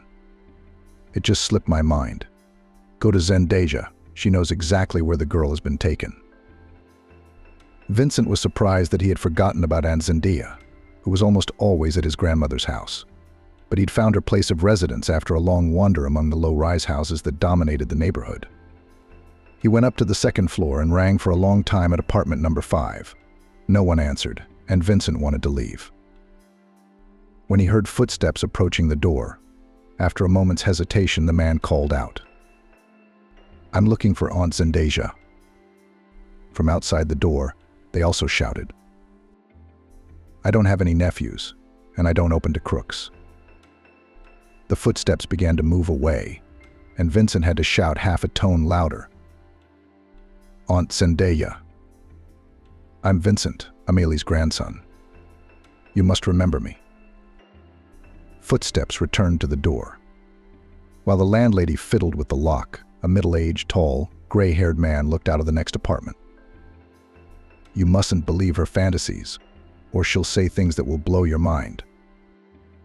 Vincent didn't have time to say anything, because Zendaya herself interrupted his neighbor's remarks. He could hardly recognize the old woman who had bent down and made the obscene gesture as the stately woman who often appeared at his grandmother's house. The obscene gesture Aunt Zendaya complimented it with insults against the man. "Are you the one who is not at home?" "I'm still fine with my head. I don't steal gasoline from the neighbors' cars at night, and I don't run around with girls." The man's face was flushed with paint, and he slammed the door shut with a bang. But the cheerful, revenge-seeking old woman came to the neighbor's door and showed another obscene gesture through the peephole. Satisfied with herself, she invited Vincent into the apartment, which was a mess. Because of the mess, the woman didn't even offer him a seat. They stood in the hallway, and she tried to get a good look at him in the dim light of a low-wattage bulb. When the viewing was over, the old woman asked with undisguised irritation, "Well, tell me, why did you come? You see how I live, and nobody cares about me." Sensing that Aunt Zendaya was about to turn the conversation to her personal problems, Vincent told her the purpose of his visit. The old woman perked up at once. "Why didn't you tell me what you were doing?" "You're looking for Kira, her. After her aunt took her away, I never heard from her. You should be looking for your aunt in Los Angeles. I don't remember the name of the city where she wrote to me, but I still have a card from her congratulating me on March 8th. The old lady hurried into the room and soon returned with a postcard. "Here you are. I don't need it. I haven't written a letter to anyone in a long time." Vincent took the card from Aunt Zendaya's hands and ran his eyes over the address. He could tell by the determined look on her face that she wasn't going to be hospitable. He took 2 5,000 bills out of his wallet and handed them to the old woman. "Here, buy yourself something tasty." The old woman smiled, but she clutched the money in her fist. "Vincent, are you leaving already? Can't we at least have a cup of tea together?" But the young man politely declined the offer. After such a cold reception, he had no desire to be stuck with his relative, and the atmosphere in the apartment did not dispose to cultural rest. On the street at the entrance, he saw a neighbor whom his grandmother had called bad names. He glanced at him. "I thought you were from the authorities, but it turns out a very distant relative. But whether she is your relative at all, I don't know exactly." The man was disappointed by the answer. "I was thinking that you will take to yourself this crazy, get rid of us from the evil neighbor. She has poisoned our whole life. She sleeps during the day and watches the street at night. She thought she saw the fuel being drained. But the worst part is the way she talks." Vincent knew exactly what this man wanted from him, but he said firmly, "Contact the police or social services. They will definitely take action." The man was stunned. "But she's your relative. Don't you feel sorry for your grandmother? If I remember correctly, Aunt Zendaya has children. Let them take care of her." He turned around and walked away from the yard, but he was caught up by the cry of a disgruntled man. "Wait. They'll give you the old man's ass in your old age." Vincent grinned to himself, remembering the same gesture Zendaya's grandmother had shown her neighbor. Suddenly a bitter lump came to his throat. He remembered staring out the window for hours, waiting for some of his family to come and visit him at the orphanage. But everyone had forgotten about him. And Aunt Zendaya, too, had never once remembered this nephew's existence. He went to the address his relative had given him at once, but disappointment awaited him there. The aunt and her family had left 12 years ago to the place of her husband's new destination. The line had been severed, and Vincent didn't know what to do next. As he tried to collect his thoughts, an inner voice awoke. "Go to your father. He can help." Vincent had never considered that option. He'd kept the fact that he had a younger sister from his foster parents. The reason for this distrust lay in his distant childhood. He remembered the day of the funeral and how Aunt Nellie had said she didn't want a 6-year-old boy as an extra burden. And he was afraid that if he told his sister's foster parents, they would be, at best, less than thrilled to hear the news. Later, when Vincent was an adult, it didn't make sense to tell them the big secret. But when he found himself at an impasse, the young man realized that his foster father's help could actually have a positive result, because Nicholas had connections even in the internal organs. His parents greeted him with genuine joy. Abby Swan couldn't get enough of him. "Vincent, thank you for coming. You have no idea how much we missed you." Although Nicholas was not as excited, he was also visibly overflowing with positive emotions. "Son, I'm sorry, but I won't believe that you just showed up. I've learned all your gestures for all the years you've lived with us, and I can see that you're very puzzled about something. What's your business?" Vincent summarized the problem. But the more he went on, the more surprised his father became. Then he asked with a hidden resentment, "Why didn't you say something all this time? If you had told me earlier, we would have found your sister long ago. Are Mom and I such scary people that you were afraid to confide in us?" Vincent felt ashamed of his past suspicions. Only now did he realize that, in spite of his difficulties, these people really loved him. And he didn't hold back. "Forgive me, but I used to think you loved your son, not me." Tears glistened in Abby Swan's eyes. She pressed his head to her breast, as if she were a child. "You've grown up, but you're still the same fool. How can you fake a love that doesn't exist?" Vincent closed his eyes, savoring the warmth that radiated from this woman. His senses overflowed and he wanted out. So he put his lips to Abby Swan's hands and asked softly, "Mommy, forgive me. I'm really a total dumbass." Nicholas watched this touching scene from the sidelines. Vincent thought for a moment that he too had tears in his eyes, but the man quickly got over his feelings. He said cheerfully, "Now, as punishment for your unworthy behavior, you'll have to stay with us for a week." "I'm sorry, Father, but only 3 days. I can't do more. I took a vacation to look for my sister. So every day counts." "Well, don't make excuses. I'll try to get some information." Nicholas kept his promise, and it took him only 2 days to find out the whereabouts of Kira Wilder. Aunt Naylee and her husband had adopted the girl, and now she had a different middle name, Stevenson. True, Vincent was not sure that the owner of this personal data is his own sister, so the guest period at the foster parents' house had to be shortened. As he said goodbye, Nicholas asked, "Vincent, maybe I should come with you. You know I'm going on a training camp soon." "No, Father, you shouldn't risk your health. It's a long journey, and the heat's so hot even the young can't stand it. I'll keep you informed. I'll be sure to let you know when it's all cleared up." "Okay, I'll take you up on that." The next morning, Vincent hit the road. Gornozavadsk did not make a favorable impression on Vincent. It was a small provincial town that lived a measured life. When he reached his destination, the heat of midday had changed to a light evening chill, and the locals were going about their business. They gave him a few leering glances, but no one asked him anything. Vincent's first order of business was to get a place to sleep, and he asked a woman who was passing by, "Can you tell me where you have a decent hotel around here?" The woman laughed for some reason. "No, we have a hotel and a hotel are the same thing. It's just around the corner." He went in the indicated direction and in 10 minutes checked in, leaving his things in a single room, which the receptionist proudly called suite. The man decided to take a walk. For a whole day of traveling, he was very tired and hungry. But there were no vacancies in the restaurant, which was located on the first floor of the hotel. Vincent cursed without anger. What a province. I guess the locals like to have a good time.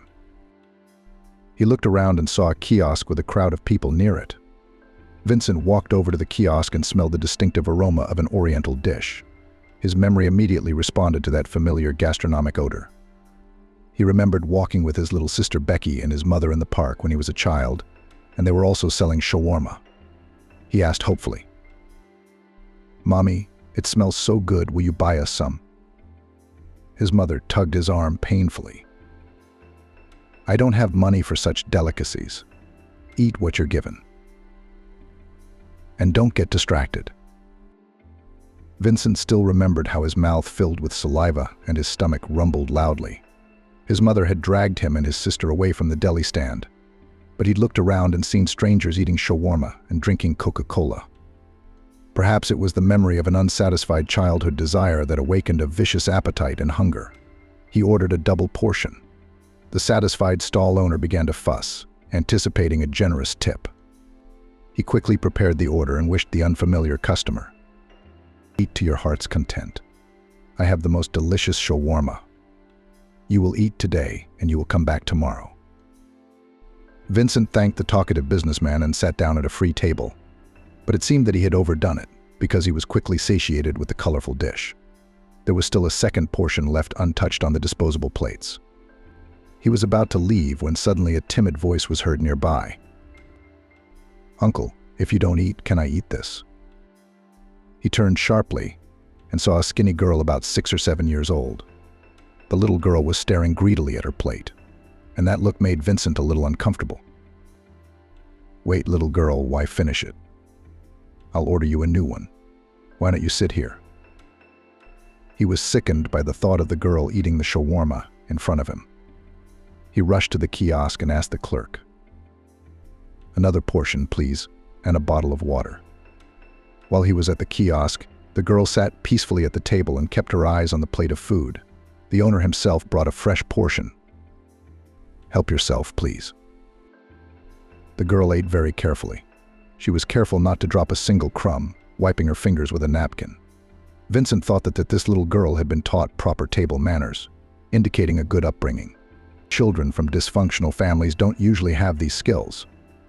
But he didn't feel comfortable asking her questions, so he waited for the right moment. His body was sweating from the incomprehensible excitement. Vincent took out a handkerchief and rubbed his neck vigorously. The sudden movement made his cross pop out. The girl stopped chewing and stared at the cross. "Is it yours?" Vincent nodded. "Yes. I had a little sister when I was little, and we were baptized together in church by my grandmother. It's my most prized possession. I've worn it all my life. You like it?" "Yes, I like it very much." The girl carefully wiped her hands and carefully pushed the empty plate away. She looked at Vincent and suddenly said, "My name is Emily." The man extended his right hand to her. "Nice to meet you."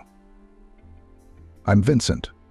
I'm here on very important business and I was hungry, so I thought I'd grab a bite to eat. How far away do you live? Maybe I should walk you home. It's late. My parents will be worried." The girl didn't answer. Vincent interpreted her silence as a child's reluctance to reveal where she lived. "Your mother doesn't let you talk to strange men, does she?" The girl nodded affirmatively. "Your mom is good.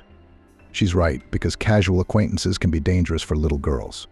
Listen, you and I will do this. I'll go to the store, buy you something tasty. You wait here for me. Deal?" The girl nodded again in agreement. Not far from the kiosk, the sign of the shopping center was shining, and the man headed there. He quickly bought a small set of groceries and ran back to the kiosk. But the girl was no longer there. "She's gone," Vincent sighed. He glanced at the table where he'd been indulging in his gastronomic pleasure. The plate of shawarma he hadn't eaten was empty too. Vincent realized that the girl had taken the rest of his dinner with her. Poor thing. Why did she run away? Where am I supposed to put all this food? A little frustrated, he headed toward the hotel and placed the bag of groceries in the refrigerator in his room. After a tiring day, he showered and went to bed. Sleep immediately hit him. He was awakened by a cautious knock on his door. The sweet sleep didn't want to let him go, so Vincent looked at the clock, then out the window. My God, it was only 8:30. Who's come to get me this early? Probably the maids. The knocking came again, and he had to get up. What was his surprise when, opening the door, he saw Emily, the girl from yesterday. The little girl said politely, "Good morning. My aunt told me you lived here." The little girl pointed toward the front desk. Vincent had no choice but to invite her into his room. "You're here for a reason, aren't you?" Emily looked at him with wide eyes. There was something painfully familiar in that childish gaze. The girl was scrutinizing him, too. After a long pause, she said, "My mother sent me to you. She is very sick now, so she cannot come herself." "And why did your mother send you to me?" "We don't know each other at all." Vincent was amused at this ridiculous suggestion, but the little guest suddenly cried. "Mommy wanted to go herself, but she's not feeling well. She didn't get sick before and she went to work. We had plenty of food. Mommy always bought me ice cream on Sunday, but now she can't even get up. What would happen if Mommy died?" Vincent rushed over to the baby and began to comfort her. "Emily, please don't cry. I'll get my things together and we'll go to your mommy. And you sit here for now." The man sat the still sobbing girl in the chair. He really wanted to distract her from her sad thoughts. "Listen, Emily. You ran away yesterday, and I bought a whole bag of food for you. You haven't had breakfast yet." Vincent went to the refrigerator and pulled out a bag of colorful pictures. "Here, see what's in there. I'm going to wash up." The girl's face perked up at the sight of the food package and she began to examine its contents. Vincent spent no more than 5 minutes on his morning routine. When he was back in the room, the guest was eating a muffin with gusto. The man marveled once more at the child's thinness, but said cheerfully, "That's it. I'm ready. Take me to your mom." They wandered through the streets of the town until they came to the outskirts, where small houses huddled together. The private sector made Vincent's eyes grow dull. Until that day, life had never thrown him into such sad places. He was more accustomed to the tidy appearance of country villages. Here, poverty screamed from almost every house. Emily took his hand. "We live on an apartment in that house."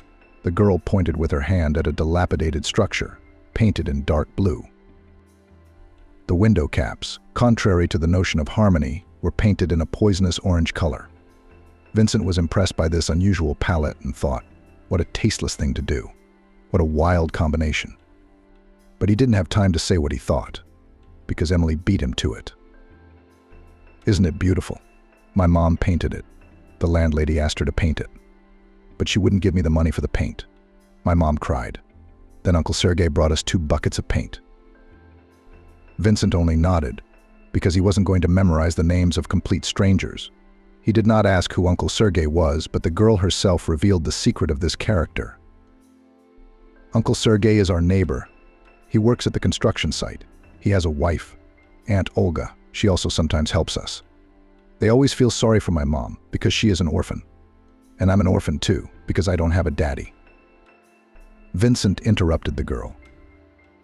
"You have a mom, so you're not an orphan." At this point they reached the gate, which was barely holding. "Don't open it too much, or it'll break off again. There's no one to repair it," Emily warned. "Uncle Sergei, you said yourself that he helps you." "He helps, but not for nothing. And now we don't even have money for bread because my mom doesn't work." As they wandered through the nooks and crannies of the private sector, the sun was already high and burning the ground. Vincent was anxious to get away from the heat, but as soon as he crossed the threshold of the house, the smell of mold and mustiness hit his nose. The man couldn't help but grimace. Emily looked at him understandingly and explained the origin of the odor. "I don't like the way it smells in here either. My mom says a fungus ate the house, but the landlady doesn't charge us much rent." A woman's cold voice came from far away. "Emily, did you come alone?" came a woman's voice. Vincent stepped forward with determination. "No, I'm here to visit." He walked from the dark hallway into a brighter, smaller room.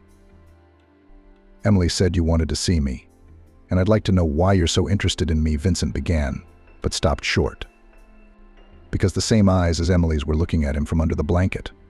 But there was something else about the woman's pained face that made him wince. It was a prominent scar above her right eyebrow, the exact same mark his little sister had. They stared at each other for a long moment. Then Emily's mother opened her palm and Vincent saw a cross just like his. "Emily told me that the kind man who fed her had the same cross. That's why I asked her." The man immediately understood everything and rushed to the bedside. Marina. Sis, if you knew how long I was looking for you. The woman from excitement strongly coughed. Are you my brother? But my aunt did not say anything to me. I didn't even know I had a brother. A new fit of coughing prevented the woman from speaking. Vincent looked at her sympathetically, then at Emily. We need to get your mom better first, and then we can talk. What do you think, Emily? The girl rushed to him. Mommy's brother, you're not leaving? Of course not, little girl. I didn't come looking for you so long to leave at once. I can't leave you in such a difficult situation. Emily, will you stay here with Mommy? I won't be long. Vincent went to the neighboring house, where, according to the girl, lived a kind Uncle Igor, who had sold them paint cheaply. A neighbor with a doll on her head was waiting for him at the gate. She gave Vincent an appraising look. What are you, the neighbor's new boyfriend? No, I'm her brother. Does she often have men over? The neighbor's eyes widened. God forbid. I've never seen one. Then why the questions? Yes, that's what I thought. Vincent nodded. She's a lonely woman who needs a man, she said, clearly flirting. But Vincent wasn't interested in compliments. Kira's very sick. Can you tell me how to call a doctor? The smile disappeared instantly from the woman's face. I'll be right back. The neighbor ran briskly down the path to the house, but stopped halfway. What's wrong with her? What are her symptoms? When you call an ambulance, they always ask about that. A bad cough and a fever. For about an hour, they waited for the paramedics. The doctor first examined the woman with a critical eye, and when he listened to her lungs, he said in an anxious voice, "There is wheezing on both sides. We need urgent hospitalization." Despite the treatment, Kira's condition remained serious. Vincent had to stay in town because he had no one to leave little Dariana with. When Kira felt a little better, she told her brother her story. As she recounted her misadventures, the man's fists clenched tighter and tighter. Kira hadn't even been 3 years old when the tragedy had struck, so she didn't have the meager memories that had helped Vincent find her. Her aunt had taken the girl with her to the other side of the world, where her husband worked. Stephen didn't work in the usual sense of the word. The man was the owner of one of the mining companies. In the dashing 90s, he managed to orient himself correctly, and now enjoyed all the benefits of life. After all, the company steadily brought income, which provided a constant growth of personal capitals of Stephen's family. The businessman gave his consent to the adoption of an absolutely alien to him girl not out of compassion for the unfortunate child. He pursued a completely different goal to create a positive image. Therefore, this event he did not hide from the public, but on the contrary, he arranged a grand celebration on this occasion. About the good heart of Stephen and his wife, then a month wrote in newspapers and told on television. In a word, the PR campaign was successful. The reputation of the businessman only strengthened. The man even praised his wife for it. Amelie is a clever girl. She came up with the idea. I wouldn't have thought of it myself. Now I can safely run for governor, Stephen said. Nayli was afraid of her husband in her heart, because during their 15 years together he had repeatedly shown his despotic character. She would never have dared to offer to foster another man's child. But she liked the unfortunate woman's daughter very much.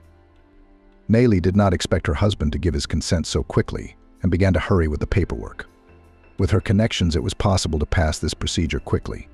But Nayli, for fear of angering her husband, did not tell him what family the girl came from. The truth was revealed 5 years later. Kira, for the rest of her life, remembered this terrible scene, when Stephen in anger shouted at his wife. You have no idea how you set me up. What the hell were you thinking when you took a girl from an alcoholic mother? There's no telling how bad heredity will play out in the future. Nali was trying to justify what she'd done. But Steve, it's not the kid's fault he has a mother like that. The man became even more furious. I don't care about her at all. Don't try to make me feel sorry for her. It won't work. But I ask that from this day on, this woman does not come into my sight. Where can I put her? It's been years, Nayli pleaded. Give her to an orphanage. If you have nothing better to do, get a dog. All the ladies of high society do that. Nayli tried to make one last but most powerful argument. Steve, imagine how happy the tabloids will be when it's revealed that you've given the poor kid up to the orphanage. They'll talk about your name for a year, or even more, and it will reflect badly on your future career. Stephen slumped back in his chair. You're right, aren't you? For the first time, I have to admit it. Still, try to keep the girl out of my sight. Let her live in the country, help our housekeeper. It'll do her some good. The next day, Nayli took the girl to the country village. Kira was crying. The foster mother first affectionately, then with irritation calmed her down. Why are you crying? You are incredibly lucky that you have fallen into good hands. And nothing will happen to you if you live in the village. There's a school there. You'll study, you'll make new friends. For 2 months, Kira got used to life in a new place. She was lucky that her housekeeper Vivian treated her well. Once a month on weekends, the foster parents came to the cottage, and then Kira went to live in the outhouse. Stephen had ordered it. But life prepared a new test for the orphan. She was about 10 years old when Vivian said in passing, I don't know why, Kira. All the trouble is falling on your poor head. The girl froze with a bad feeling. Something happened to Nayli's mom, didn't it? It did. They'd have a baby of their own. Kira was too young to understand the dangers of having another baby in a businessman's family. But she remained in ignorance for a short time. Suddenly, in the middle of the week, Stephen himself appeared and ordered the housekeeper. Vivian, pack up the girl and I'll take her into town with me. The woman rushed to fulfill the errand. The man looked at the girl with an unkind look. She's all grown up. It's time to repay the money spent on you. Will you look after your brother? Kira was afraid to argue, but still asked. What about school? They promised to send my drawings to a competition. Stephen laughed. He laughed until he was in tears, and afterwards he even stroked Kira's head. Thank you for making me laugh. Although my mood has lifted a bit, I didn't even know I had a budding talent in the house. Another Picasso on the rise. Now seriously, you'll still go to school, of course, but I can't promise you any other hobbies. Kira hadn't enjoyed life much before, but she never thought that her existence could one day turn into a real hell. Little Emin was only 3 months old, but he was a big, strong boy. The baby had a capricious nature and demanded to be carried in her arms. For a teenage girl, this became an impossible responsibility. Her back and arms ached. One day she complained to Nayli. Emin is so heavy, I can't lift him.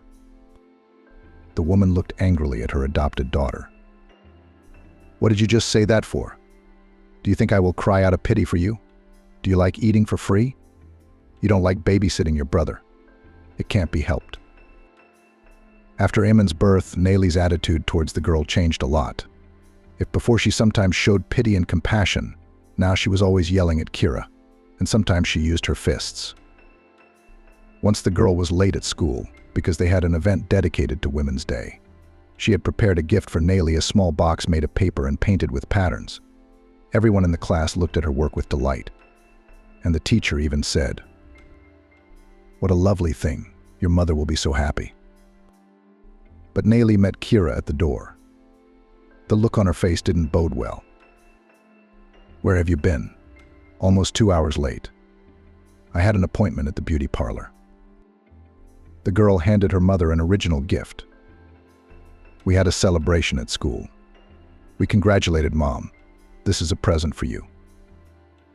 Nayli threw the box on the floor and started stomping on it. "I don't want your presents. Take your box to your dead mother's grave. Let her be happy in the next world." Kira rushed to save her work, and the angry woman roughly threw her aside. The girl hit the door jamb painfully and screamed. Rose bent over her. "Why are you yelling like a baby? You'll wake the baby." Emin was crying in the nursery, and Kira had to go to soothe the baby. All day long she cried. In her soul, she hated the boy, because of whom her life had become a living hell. In the evening, Nayli came into her room. "If you're late again, you'll kick me out of the house. Do you understand?" Nayli asked threateningly. Kira whispered quietly. "Understood, Mommy. And stop calling me Mommy. You're just like that to me. You're not a mare's tail. I have my own son. Thank God." Nayli cut her off. That was the final verdict for Kira's future. Since there was no help for her, she began to think about how she could escape from slavery. Of course, the girl could not even dream of entering the institute. Stephen himself ordered her fate when school was coming to an end. "Will you go to college? At least you'll get some kind of profession. Nayli, see where you can get her a job so she can earn a living. It's time for her to be on her own. You've been supporting her for too long." Nayli got the girl into a construction college. Bricklaying is a lucrative profession. If you're not stupid, you'll always have money. There's a comfortable dormitory. You'll get a scholarship. Nayli made it clear that Kira was no longer welcome in their home. Even Emin, whom she had raised, was openly mocking. "For losers like you, the only place for losers like you is on the construction site or in the garbage dump. And I'll become a businessman because my dad has no money." Kira did not want to argue with a spoiled boy. Soon she packed her things and moved into the college dormitory. Contrary to anxious expectations, within the walls of the educational institution she waited for an interesting life. There were constantly held exciting events, hobby groups. Kira immediately enrolled in the art studio, where her talent was noticed by a young teacher, Richard. This guy worked at the college for only a year, but during this time he managed to get an army of admirers. Girls deliberately visited his studio to talk to the attractive master. Kira also secretly sighs for him, but even afraid to hope for reciprocity from Richard. The young teacher, though he behaved with restraint, did not refuse the attention of female students. He tried to give time to each admirer, but it did not come to a serious relationship. The girls in the group sighed enviously. Lucky to be the one who wins Richard's heart. His mom is also a college professor, and his dad is in a high position. Kira also sighed furtively, but never entered into such conversations. The girl cherished the rare minutes and hours that Richard devoted to her personally. After all, her works were sent to regional exhibitions, where they always took first place. Therefore, the teacher considered it his duty to develop the talent of his ward to perfection. One day he left Kira after class. "Kira, I have a suggestion for you. Would you like to study on an individual program?" "I'd like that very much. And rightly so. You have certain abilities, but they need to be developed to develop them into a talent. I admit, I'm also fond of painting and I have my own studio. My father financed it, so I can in my free time to study with you." The girl was confused. "But Richard, I don't have the means to pay for such lessons." The young man exclaimed with excitement. "Altruistic. Don't you dare even think about money." It was a magical time. Kira rushed to Richard's studio every evening after college.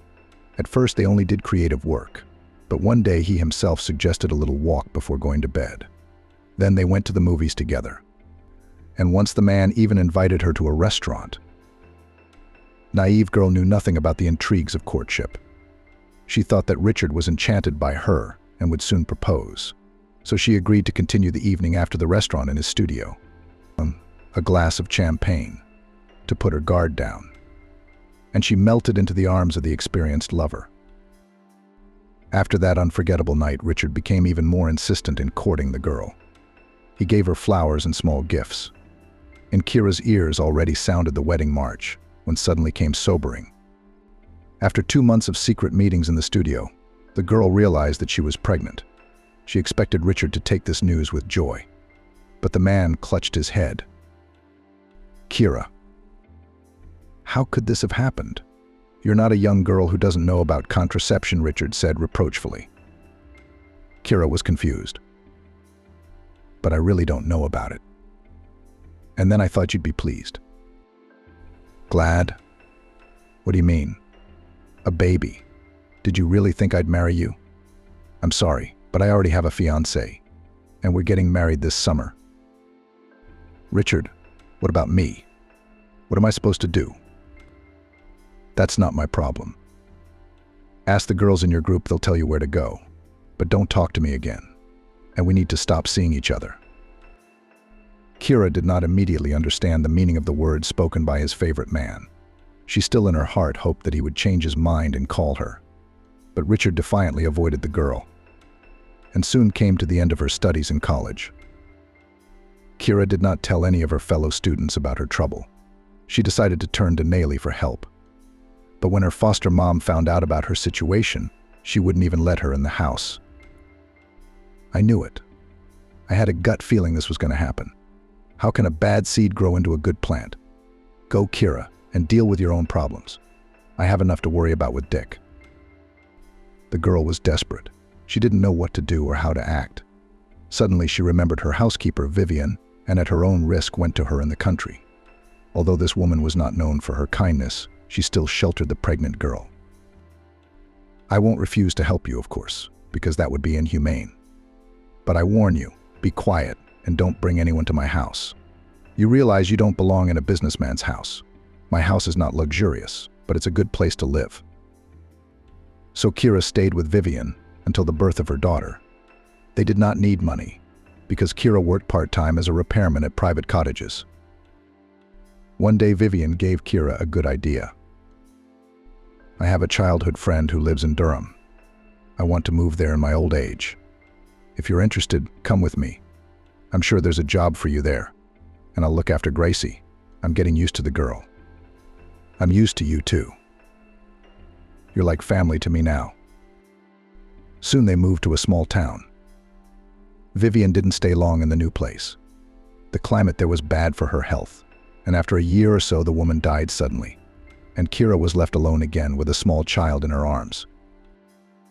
A friend of the deceased patroness was not so merciful, but did not kick out a single mother with a child on the street. She offered Kira favorable, in her opinion, terms of rent of dilapidated housing. But she was glad for the opportunity. While Vince listened to his sister's story, he had experienced a whole range of feelings. But now he realized he'd been luckier than the fragile, teenage-looking woman. Kira was breathing heavily, exhausted from the experience and the long conversation. He leaned over her. It's all behind you, sister. We'll be together now. He pulled his cross from behind his back and kissed it. I marvel at the foresight of old people. If our grandmother hadn't wanted to baptize us then, we probably wouldn't have found each other. Did you pay attention to the downside? Kira smiled through her strength. Yes, my name is engraved there. The first time I saw it was when I was still out of school, but I wouldn't show my cross to Nayli. I was afraid she'd take it away from me. She never told me anything about you or Grandma. While they were talking, Dariana was busy with her dolls. Vincent gave his niece 2 dolls with sets of clothes. The girl was delighted with the gift. Wow, I have 2 girlfriends now. The girls will die of envy. In addition to the toys, Vincent bought her a tracksuit and a beautiful dress. The little girl liked the clothes too. Uncle Vincent, do you have a lot of money? Why do you spend money on us? It's my pleasure to spend money on such wonderful girls. I'll tell you a secret. When we get home, I'll buy you so many clothes that they won't fit in your closet. Dariana squealed with delight. Kira asked anxiously, Do you want to take us back to your place? Big Brother asked. Do you have other plans? How can I leave you here alone? Why do you have to worry? The man became serious. Kira, let's make a deal that from this day forward, you will never ask me stupid questions again. Do you really think I've been looking for you for so long just to leave you? You have no idea how much I've prayed to God or the angels all these years. I don't remember anymore, but my main dream was to find you. Kira smiled, a blush appearing on her weary face for the first time in days. Vince, I will obey you in everything. I want to tell you, too, that even now I'm afraid to believe I'm happy. The Swan family was about to leave for the town market when the doorbell rang. Abby looked at her husband suspiciously. Nicholas, who could it be? Or again your domino partners showed up? The man began to persistently refute this version.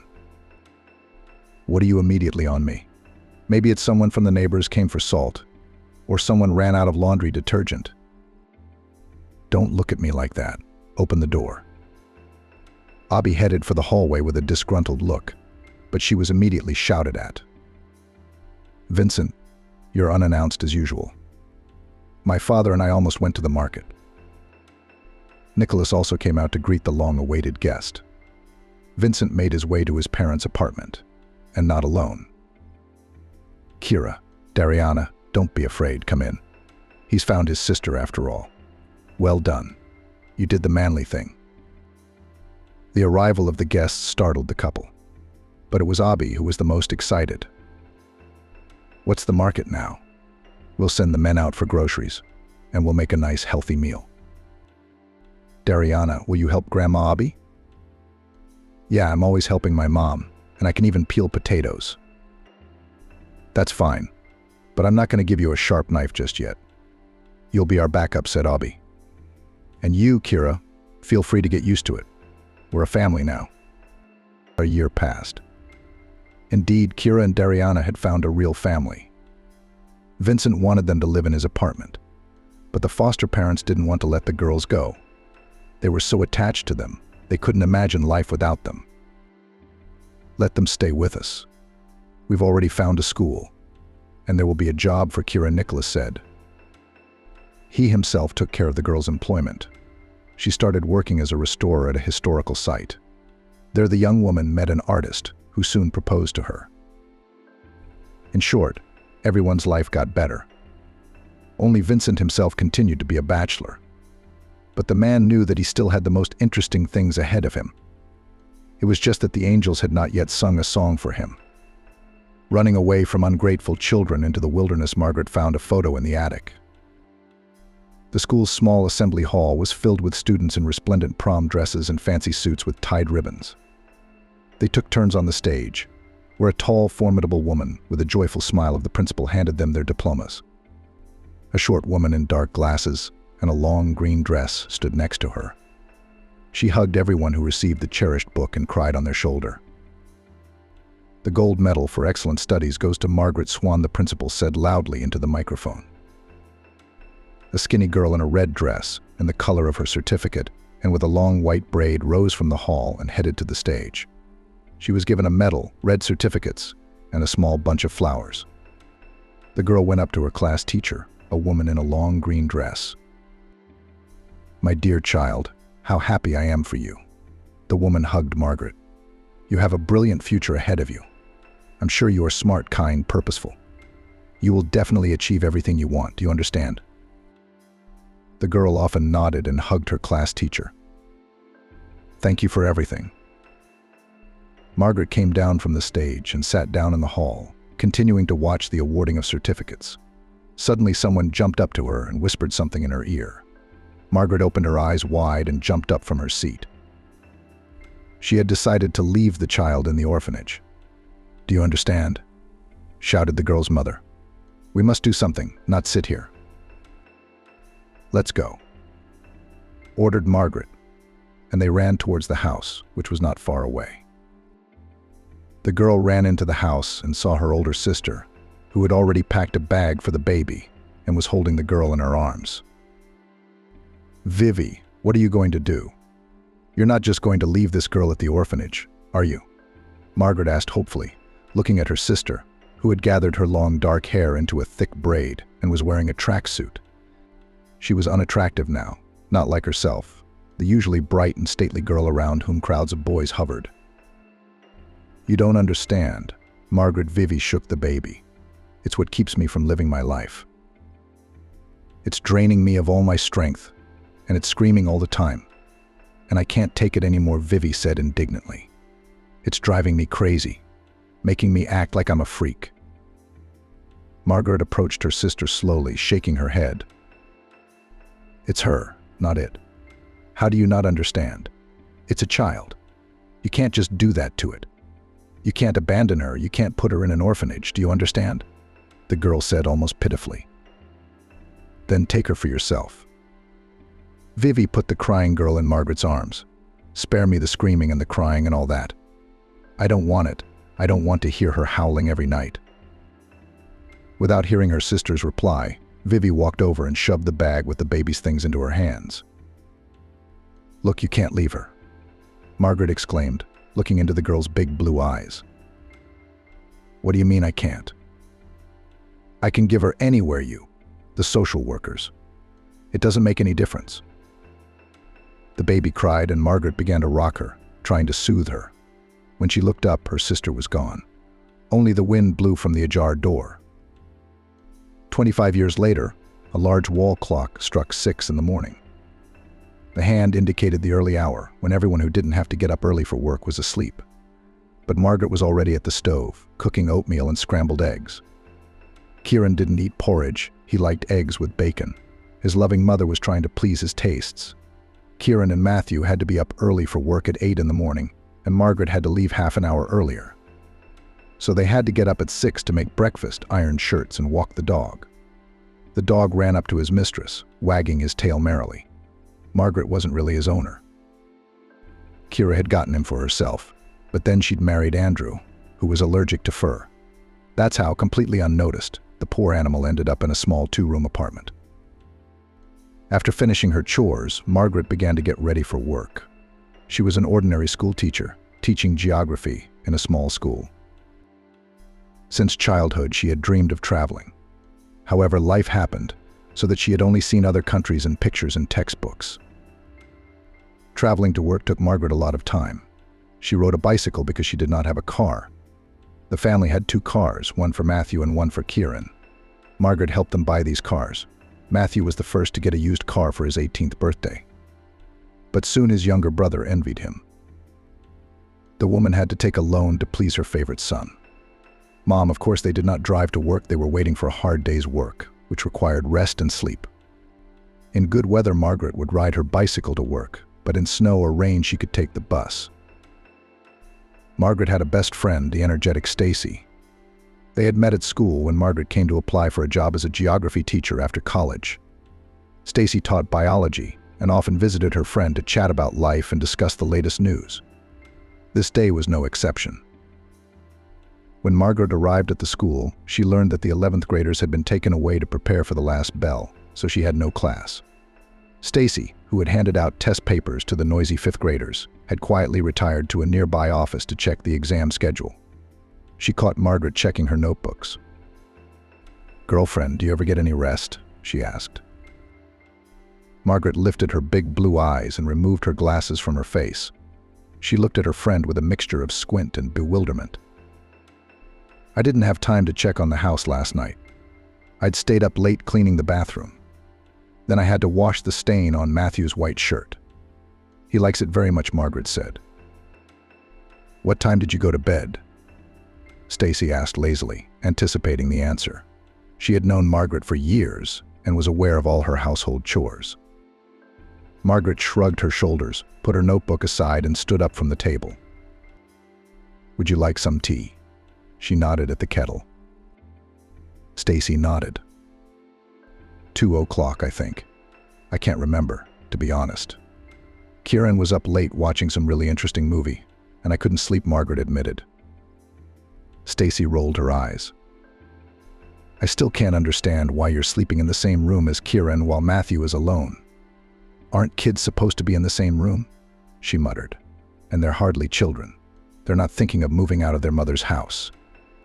They're both well into their 3rd decade. Margaret shook her head and remained silent. She thought her friend's talk was nonsense. Stacy herself had married much later than Margaret and had had a daughter 15 years ago. It was certainly not her place to talk about such things. "How's Digit?" Stacy asked, putting sugar in her mug. Margaret shrugged. "She and Andrew had a fight the other day. I don't know how things are going over there. I try to stay out of their lives. You know she should be very grateful to you," Stacy said with a bit of pressure. "Why would I put that in my head?" Margaret was the only one who got the hint. "You're too good a mom for her." Margaret shrugged her shoulder uncertainly, slightly embarrassed. She understood what Stacy meant, and she hated that her friend had brought up such an unpleasant subject. "How's your Joshua? He sent me some pictures from the university the other day." I'll show you. Stacy smiled and reached for her cell phone, which was full of pictures of her nephew at the university in the capital. Margaret came home before her sons for the first time in a long time. Usually she stayed up late with her failing students or checked a mountain of notebooks. Today she excused an 8th grade boy in honor of his birthday and left the notebooks behind. Then the next day, her daughter called and asked to meet. Kira didn't see her mother often, and this was an event for Margaret. She hurried home to make her daughter's favorite pie. Kira arrived early. Margaret had not yet had time to take the pie out of the oven when the doorbell rang. The woman hurried to open it, trying not to trip over the cachapuri running around her former landlady. On the threshold stood her tall, red-haired daughter in a beautiful red dress. The girl smiled at her mother and threw herself around her neck, comfortably intercepting the box of chocolates. "Mommy, I'm so happy to see you," Kira said enthusiastically. "What smells so good?" Margaret smiled and called into the kitchen. "Guess if it's my favorite cherry pie?" "Mommy, you're great." The girl rushed into the kitchen, petting the dog on the way. Margaret hurried to take the pie out of the oven before it burned. Kira started making tea. "How are you two doing?" Margaret asked, cutting into the steaming, flavorful pie. Kira smiled broadly and shrugged her shoulders. "Andrew and I made up. He gave me 27 roses in honor of the number of months we've been together, and then he took me to a rooftop restaurant. You should have seen how beautiful it was." Margaret smiled, happy for her daughter, and put the cake on the table. She sat down on a stool. Kira set out several fragrant mugs of tea and sat down opposite, settling herself deftly. "I haven't called them in a while," Margaret shrugged, setting the pie down for herself and her daughter. "Kieran's studying, he's almost done his diploma. And Matthew? I think he's got a girlfriend. But he won't tell me anything, can you imagine? Though I don't bother." "That's right," Kira nodded. "He's a big boy now. We're only a year and a half apart. I think he already knows what he should do with a girl." Kira laughed. Margaret picked up her laughter and shook her head. "You know, Andrew and I have decided to take out a mortgage so we can have our own place," her daughter continued. "Soon we will have children, and it is difficult to raise them in a rented apartment." "Why are you making excuses?" Margaret exclaimed. "It's all right. I raised you in a foreign city, in an apartment that didn't belong to us. So having your own apartment is the right thing to do." "Are you saying that to share or to get my approval?" Kira asked, setting the mug aside. The smile came off her lips. She looked out the window, then at the leg of the kitchen table, and finally shifted her gaze to her mother. "It's not one thing or the other, you know. To get a mortgage, you need a down payment. Andrew and I don't have that kind of money right now." Margaret left her cup of tea too and looked at her daughter carefully. "Do you want me to give you money?" Kira shrugged his shoulders. "I know you have some. You'll buy for a vacation abroad. There's not only money for vacations, but for a rainy day." Margaret said slowly. The joy of her daughter's arrival had already waned, and the woman spoke with a note of sadness, foreshadowing an unpleasant conversation. "Do you want me to give you the last of my savings?" "Not exactly," Kira answered. "How can I explain to you that we need that money? We need a place to live. As soon as Andrew gets his bonus, we'll pay you back a part of it, and then..." The woman raised her hand in front of her, asking her daughter to shut up, and pressed her lips together. She didn't like to say no to her daughter, couldn't stand saying no to her children, but sometimes she had to. "You haven't paid me back the money you borrowed for Andrew's car almost a year ago. You promised me that you'd give it all back to me with the bonus. And then it was vacation money too, the last one." Kira rolled her eyes. "Mom, you're being dramatic. You're the one who will remember every penny of it." Margaret grinned bitterly and shook her head. "I'm not reminiscing about every penny. I'm just asking you to be a little more attentive to your mother. You didn't even come to my birthday party. You forgot your brother's graduation and missed your grandmother's funeral." "I was working," Kira exclaimed. "So was I.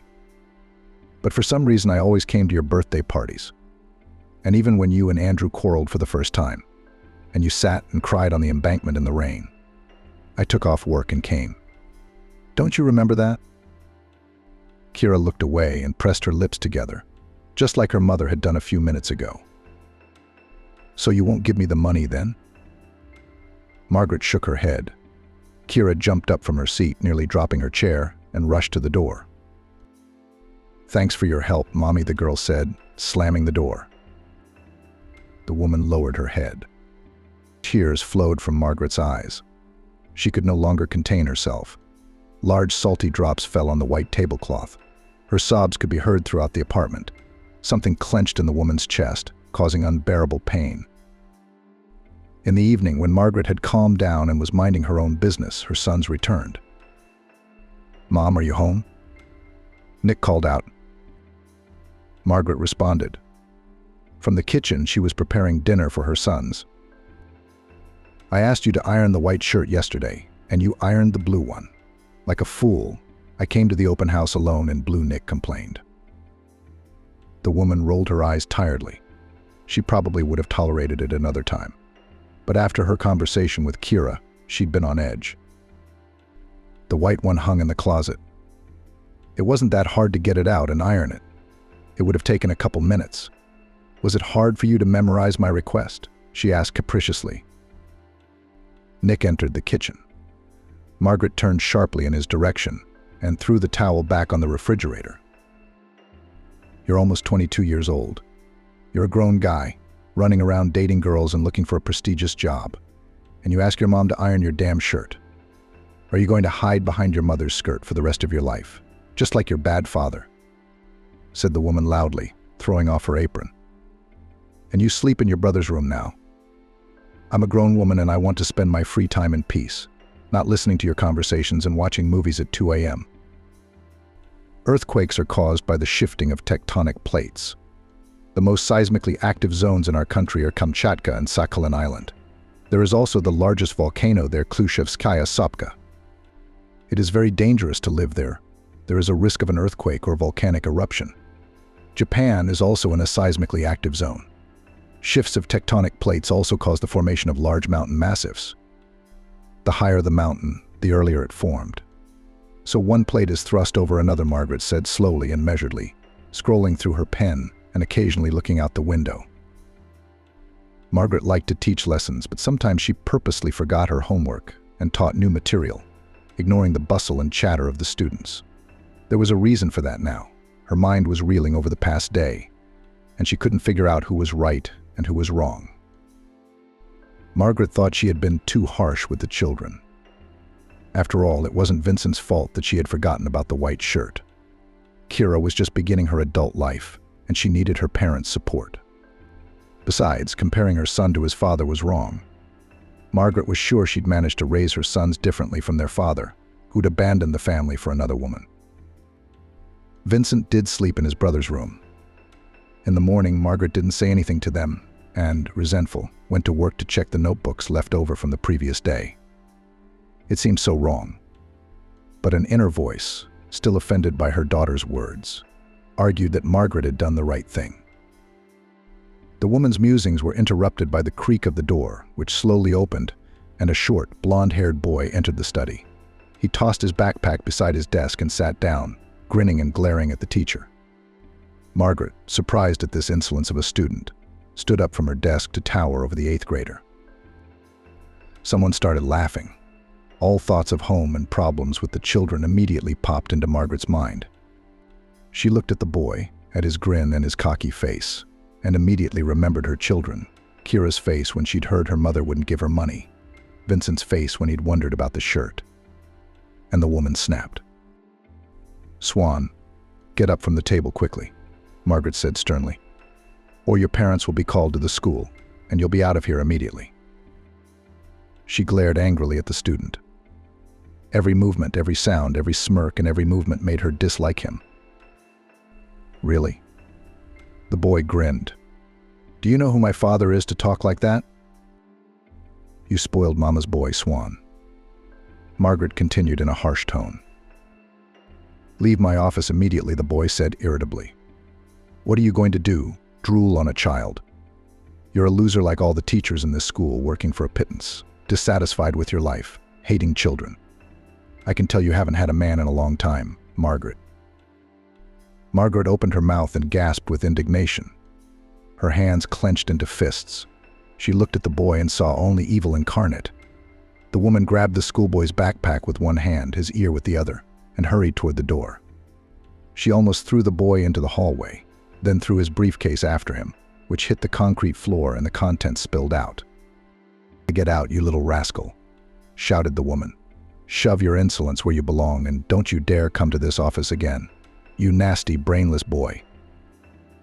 Margaret slammed the door angrily. To her surprise, there were shocked teachers standing in the hallway. The woman shifted her gaze to the children and saw the frightened looks on their faces. They looked at her with fear, clutching at their desks.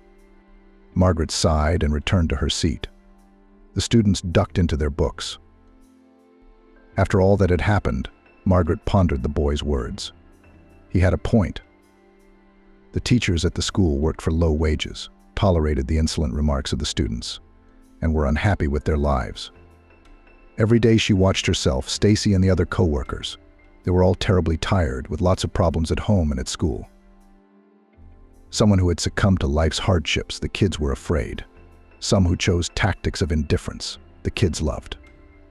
The second option belonged to those teachers who happily went home, letting the children go home a few lessons early, not conducting tests and talking to them on extraneous topics. Oh yes, those kids loved them. True. Then in colleges and universities, they cried about not knowing English or physics. The reason was the teachers who chose their peace. But those who tried to give children knowledge were not loved. And Margaret was one of those who tried to combine the two tactics. Margaret meekly tolerated the attacks of students like that blonde-haired, bald-headed boy Swan. She went along when kids asked to be let off early on Fridays, or the last day of the quarter, while still trying to teach lessons and provide knowledge. The woman never thought the day would come when her kindness would only lead to trouble. There were few students like Swan, but the few that did take advantage of her teacher's kindness grew more and more insolent as time went on. The school disliked teachers most of all because of such children, and they turned into strict, uncompromising people who wanted only to leave their hated jobs as soon as possible. Swan, however, was a special case. His father, a local politician, had a lot of power and initially gave his son to a prestigious school, where everything was presented to such children on a platter. However, after another scandal involving the son of the mayor of a neighboring town, in order to save his place, the politician had to transfer the boy to a regular school. Of course, at first Swan was difficult to adapt, but he soon realized that you can trump the influence of his father and actively used it. Teachers let him get away with everything, children avoided him, and everything was relatively calm.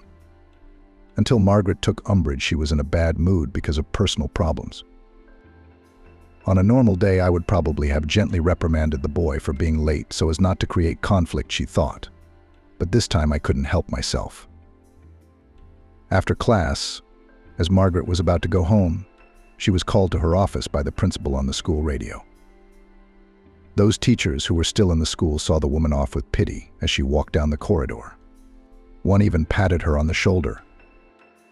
Joshua knocked on the open door and Margaret stepped inside. The principal was a short, gray-haired old man with a bald spot on his head, sitting in a high office chair, rubbing his forehead with a wrinkled hand. He looked up at the teacher who entered and put on his half-rimmed glasses, looking at her carefully. Margaret, "Hello," Joshua said hello and pointed to a chair in front of the desk. Margaret nodded and sat down. "Is this about Swan?" Joshua nodded. "I'm sorry, Margaret. I remember you as a girl when you came in after college with a baby in your arms. I remember everything you did for the school. But you realize we don't need conflict with a powerful man. How did you even get that boy out of your office by force? That's not like you." Margaret lowered her head low and sighed. "I'm sorry, Joshua. It's just that I'm having problems at home and a bad day." And he's been saying things like that. Margaret sighed, trying to hold back tears. Joshua held out a glass of water and shook his head. He folded his wrinkled hands on the table, squeezing them into a lock with force. "I'd love to keep this thing quiet, but you have to realize the school doesn't want trouble with his powerful father. We'll lose funding and be plagued with inspections. All the teachers will be sent in for background checks." It's easier for me to leave the school, Margaret concluded quietly, taking a drink of water. Resentment and despair squeezed her throat, cutting off her oxygen supply. The woman was almost out of breath. The school was part of her life. She'd worked there for over 20 years. The office, the children, the lessons, the notebooks, it all seemed so familiar. It couldn't be otherwise. And now that part was being taken away from her, leaving her soul torn to shreds. I'll let you leave on your own. I'll try to keep the conflict quiet so the details don't get out beyond the walls of the school. But you realize it's hard to hide something like this. Everyone will talk, and the kids will bring other stories to their parents. If you ever want to work in a school, it won't be in our town. Margaret's eyes filled with tears, and memories of days gone by flashed before her. She could clearly see the day she had to leave her hometown so that she and Kira could have a normal life. History was repeating itself. The town where she had raised 3 children, found friends, a job, and co-workers had to be left. It was as if fate mocked her every time life seemed to fall into place. With a black pen left over from her exams, Margaret wrote a letter of resignation. Her sprawling teacher's signature flaunted on the white sheet, letting the woman know that this was the end. The end of normal life, the end of everything she had. "Can I take my things back?" the woman asked quietly. Joshua nodded. "Sure, Margaret, you can come say goodbye to the kids, to your co-workers. Maybe when this boy graduates, you'll be able to go back again." "Thank you, Joshua," Margaret nodded. "I'm grateful for the kindness, for all you've done for me." When Margaret came to work at the school, Joshua was the vice principal and physics teacher. He treated with kindness the young girl, who was not even 20 when she came to work before she had finished her studies. He helped her get on the waiting list for housing for a young family. He let her go when Kira was sick, stayed with her during maternity leave, and helped the young girl in many ways. Margaret was grateful to him for that. With a stone in her heart, Margaret went into the study to retrieve her things and a few books. She was followed in by Stacy, who, only seeing her friend's hard stare, shook her head. She immediately realized what had happened. "The principal gave me time to pack and say goodbye. He's wrong. It's not your fault what happened. We all wanted to do that to that underling, Stacy." I forced him out into the hallway, and he fell to the concrete floor. Thank God he didn't hurt himself. Not only would I have been sued, but I wouldn't have been able to forgive myself. Margaret exhaled and sat back in her seat, covering her face with her hands. I understand that this is a difficult situation for Margaret. The fact that she was given the opportunity to resign is not a bad thing, because many people would have been fired with a reprimand on their record for such an incident. Stacy walked over to her friend and lightly hugged her from behind. She rested her head on her shoulder for moral support. "The house is a mess," Margaret said. "I had a fight with Jessica. She asked for money for the mortgage. I said no. It's all because of that. You see, if I'd given the money, everything would have been all right. But no." "Nothing would have been okay," Stacy replied sharply. "They're adults, and they're sitting on your neck. You couldn't stand it, if not now, then later. And you need to start your life without them. They're your kids, I get it, but you don't have to give them all of yourself. You've done too much for them already, especially for her." Margaret shook her head, staring down at her desk. She saw notebooks, textbooks, pens, and a newspaper. The woman grabbed it and shoved it at the pages of advertisements. "Look," Margaret jabbed her finger at a small ad on the last page. "There's a cabin for sale cheap in the next county. This village borders the town where my grandmother lived. She died a long time ago, but I remember how beautiful it was there. So buy it." Stacy exclaimed. "I know you have the money, and you could almost go back to your hometown. It's right next to your hometown." Margaret nodded. "You can start a new life away from the children of powerful people who don't know how to raise them. Do you think it's worth it?" "The peace of mind?" Margaret asked thoughtfully. "Yes," replied Stacy with conviction. Stacy's husband Jason helped Margaret move things into her new home. The woman had packed everything up while the children were out of the house. She left them a short note and left, determined to start a new life. It seemed so strange at 40+ years old to start over. Stacy didn't understand her friend's worries, but she kept cheering her up. The house was not far from Margaret's hometown. A 40-minute bus ride would take her to the cemetery where her mother and father were buried. I realized that for Margaret it was a difficult but exciting start to a new chapter in her life. Although the cottage seemed a little dilapidated, it had potential. Jason said it could be repaired, the roof could be fixed, the kitchen floor could be redone. There was gas, the walls were solid, and there was even some furniture left. The man shifted his gaze to the broken chair Stacy sat in. Almost whole, he grinned. "How's your money doing?" Jason asked. Margaret shrugged. "I spent most of it on the house, of course, and haven't added to my savings in a while. However, it will be enough for the first time. Maybe I can even pay for the roof repairs." "Do you think that's expensive?" Jason scratched the back of his head and looked at the roof. "If you hire a crew, it's not cheap. But you can find local men in the village and they'll do it cheaper. The main thing is not to hire drunks, they will sing more than work." Margaret grinned. "I'll know." "Okay, thank you guys. You've been a big help." Stacy waved goodbye to her friend and got in her car. She had to get to the rehearsal for the 9th grade prom. Margaret stepped out of the house and looked around more closely. It was small, 4 rooms, a bedroom, a kitchen, a bathroom, and a hall. There was also a small porch, but it was a summer porch. Consider it for a separate room, she thought. It seemed to the woman that she was very lucky to buy a house for such a small amount of money. When she asked the seller why it was so cheap, he said that the village was dying out. The school might be closed soon. No one wants to buy houses there. Besides, he had gotten the house by chance from a deceased great-aunt, so he didn't value it much. There was a lot of work to be done to improve the house, but Margaret was ready for it. She was alone at last. Margaret spent more than 3 days cleaning the old house. On the 4th, she left the most difficult part of the job, the attic. She was afraid to go up there. It didn't look safe, and it was much dirtier than the other rooms. It looked like no one had been up there in 20 years, if not more.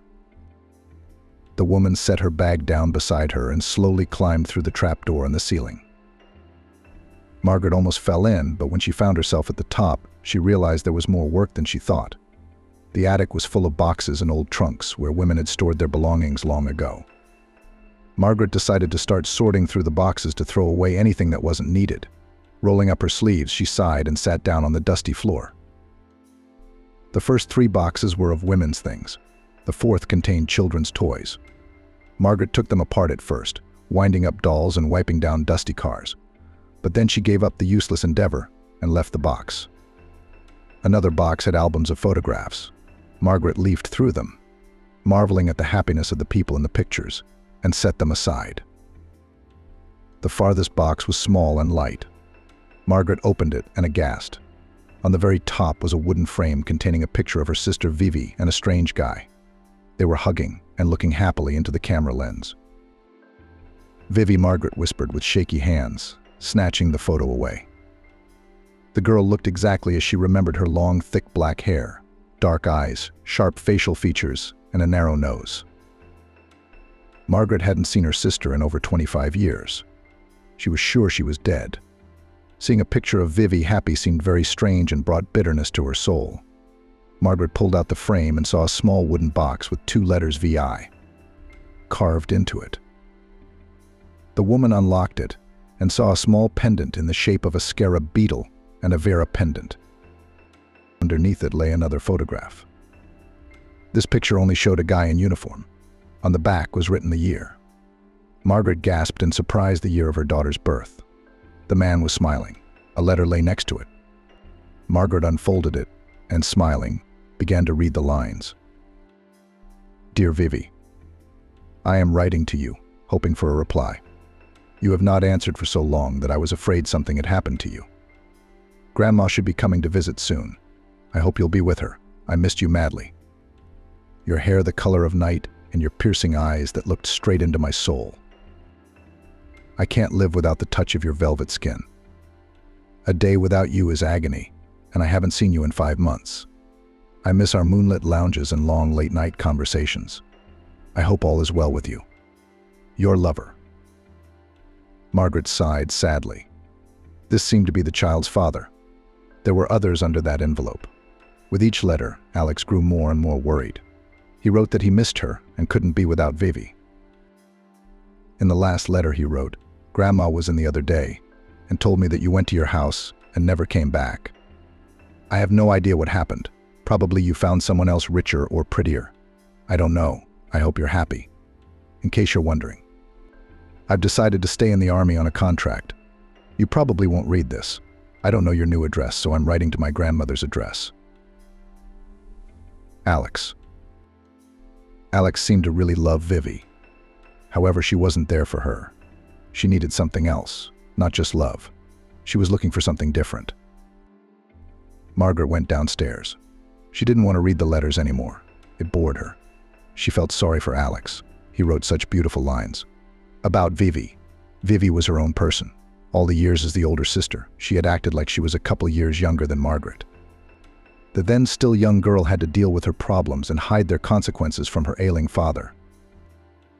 If something happened to Vivi, everyone ran to Margaret, and she dealt with all the problems.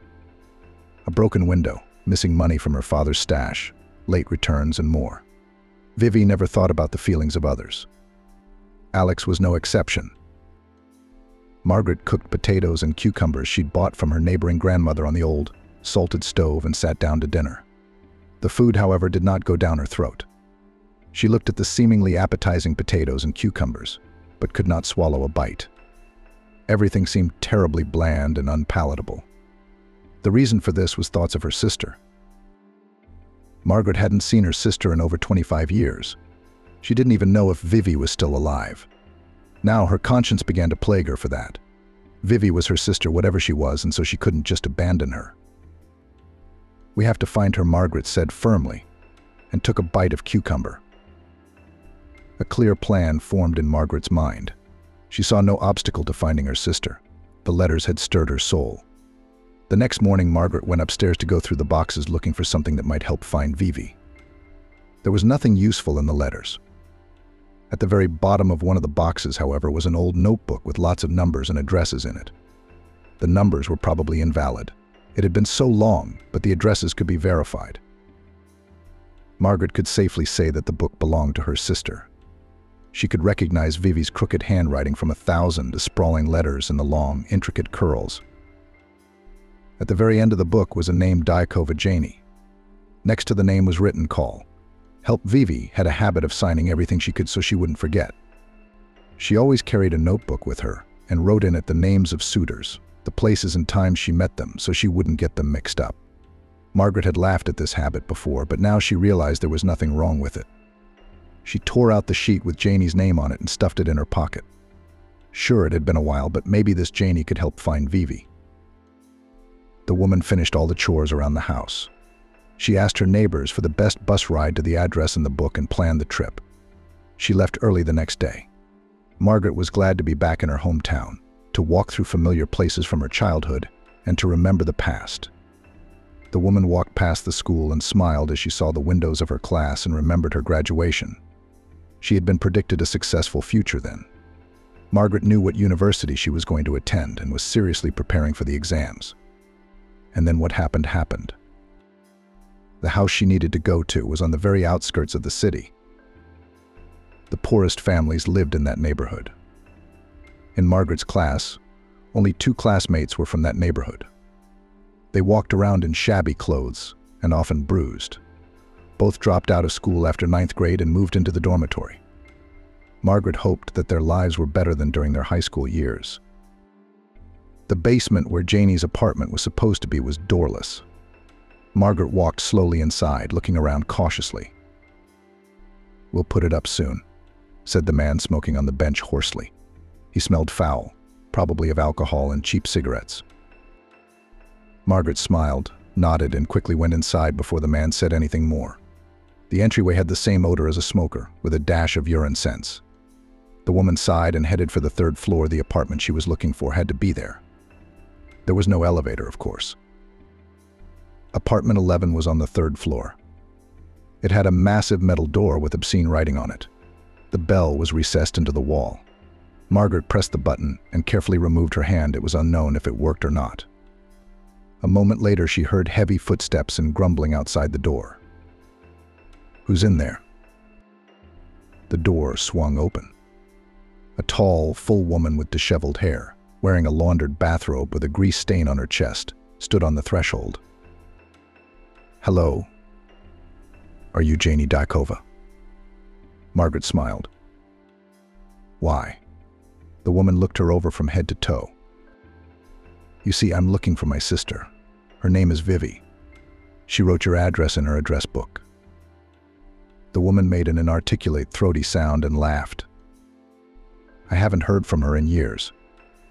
I owed her something, so I helped her about 30 years ago. Maybe less." "When was the last time you saw her?" Margaret asked. Janie shrugged. "I'm telling you, it was about 30 years ago. No, wait, about 25. The neighbor's little boy was still born then. His mom was here yelling when she went into labor that day. And we just celebrated his 25th birthday." "What did she want? Where'd she go?" Janie grumbled. "She came running, and everyone took off, asked for help finding a place to live. But I gave her the number of someone I knew who had a room for rent in a communal apartment in the neighborhood. She took it and ran." "Could you give me the address?" Margaret asked. Janie grinned and held out her hand. "We don't give out information for free." Margaret rolled her eyes but reached into her purse. She pulled out a 3-0 bill, handed it to the woman, and tilted her head.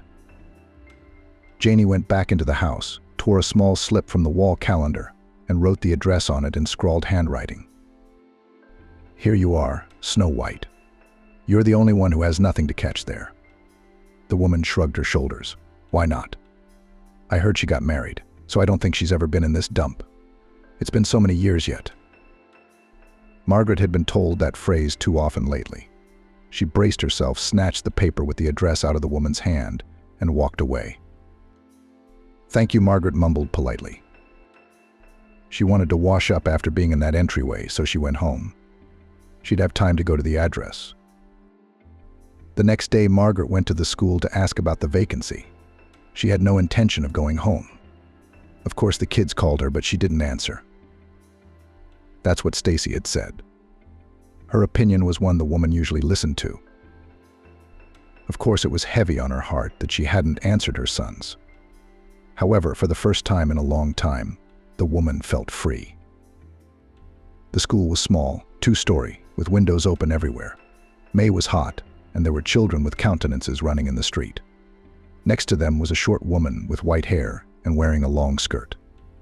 She was giving instructions and periodically approached the girls who were planting flowers. "Petrova, haven't you ever planted flowers? What is this? You should have covered it all the way with earth," the teacher said. Margaret chuckled softly and walked over to the woman. "Excuse me, could you tell me where the principal's office is?" she asked.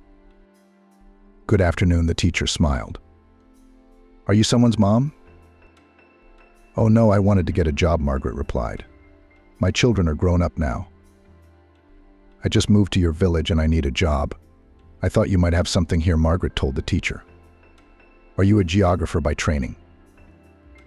"Oh, we have a vacancy for a geographer. But you could go and see Kieran Vincent and see what you can find. First floor, 3rd office. Go in and walk straight ahead. His door's on the left. Don't miss it." Margaret nodded gratefully and went into the school. The principal's door was indeed where the woman had said. Margaret knocked. "Come in," came a muffled voice. "Hello, my name is Margaret Swan. I'm a geography teacher. I've just moved here and I need a job." Esmeralda nodded and smiled broadly. "My name is Esmeralda. I'm the headmistress. Sit down. Tea? Coffee?" Margaret shook her head and sat down. "The geographer's place is unfortunately taken. But we have a vacant place for a teacher of technology and labor. And you will hardly agree to teach Russian," Esmeralda clarified. Of course, Margaret nodded. "Isn't there a technology class there? Isn't it?" "Tana taught that. She's a biologist, but she can't work 2 jobs. You know, she teaches everyone biology, and she's the class teacher. She's also the head teacher. You know, it's a lot of work." "Then I could take the place of the technology teacher," Margaret smiled. "Would you?" Esmeralda shook her head.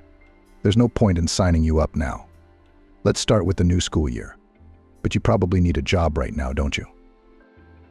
That would be nice, Margaret grinned, remembering how much money she had left in her account. We're short a teacher at the day camp in July. Would you agree? Margaret nodded. Esmeralda took out a blank sheet of paper and wrote something on it. You will collect the list of documents, pass the commission, and you can come. I'm processing you. You're just in time. Wouldn't you know it, Margaret? They're going to close our school. You see, not enough students, not enough teachers. But no. New people are coming to the village. Margaret smiled. Yes, it's very beautiful here.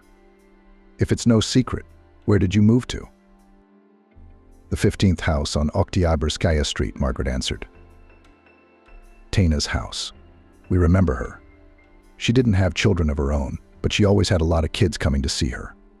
Her nephews used to come. She'd invite the village kids, give them all a treat. She was a kind woman. May she rest in peace.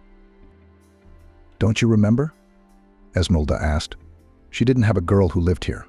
About 25 years ago, tall, bald, with big eyes. And a girl like that. I remember Alex's fiancé, Tana's nephew. She was a strange girl. I never liked her. I was a little older myself. She was like, I don't know. What's your point? Did you find the pictures in the attic? Margaret shrugged and got up from her chair. Thank you for your help, Esmeralda. I'm going to go get the paperwork together. Margaret cheerfully walked out of the school and headed home. She had a home, she almost had a job, and maybe soon she would find her sister. Suddenly something niggled inside, as if warning her. But the woman paid no attention. She only smiled at the sight of children running around the schoolyard. The house at the address Janie had given her was the same as her own, except there was a door in the entryway. On the bench sat a man exactly like the one at Janie's house. He was smoking a cigarette and glaring mockingly at Margaret. The woman seemed to be headed inside the apartment, which was on the 5th floor. Margaret climbed the stairs, the soles of her new sneakers sticking to them, and saw a door with 4 bells next to it. The woman was confused and rang the first one. A few seconds later, someone opened the door. I'm not buying anything, said the old woman, whose voice I'm not selling. Grinning.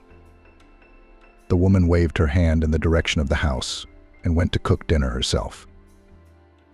Alex really stayed at Margaret's place. He ordered material for the fence and even fixed the roof. All morning he had been climbing on it, tapping and drilling.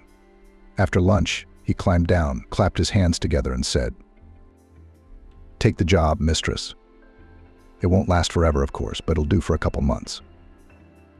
Thank you. Let's go inside. I bought some kvass from my neighbor. Would you like some homemade?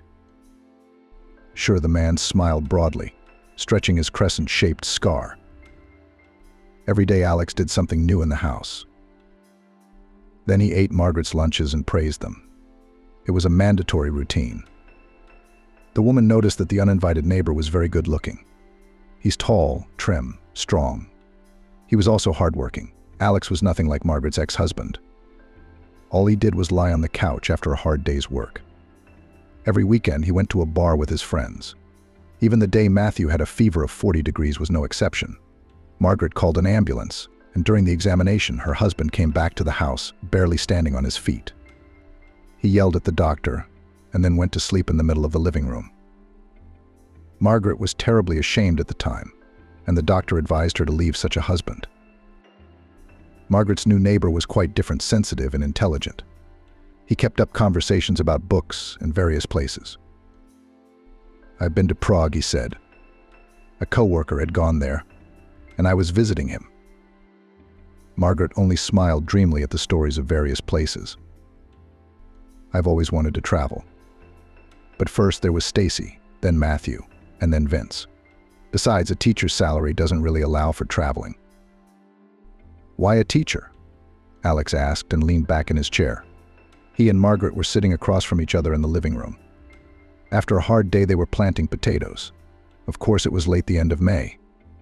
But the neighbor gave a few buckets and said that if Margaret was going to stay living in the settlement, it was better to plant a vegetable garden. Alex, as usual, didn't stay away. I wasn't going to go to pedagogy, Margaret admitted. But then Yuji showed up. I blew the entrance exams, moved to another city to avoid the ridicule of the neighbors. And I went to the pedagogy school there as a part-time student. I barely graduated and went to work. That's the secret. I love being around kids, but it's hard. I got kicked out for throwing a student out into the hallway by force. There was a whistling sound in the room. Alex shook his head in surprise. Are you serious? That was wrong. I will try to do the editing of the text, keeping it close to the original and following your instructions. Margaret shook her head. Besides, he was the son of a judge. I also screwed over the school I worked at.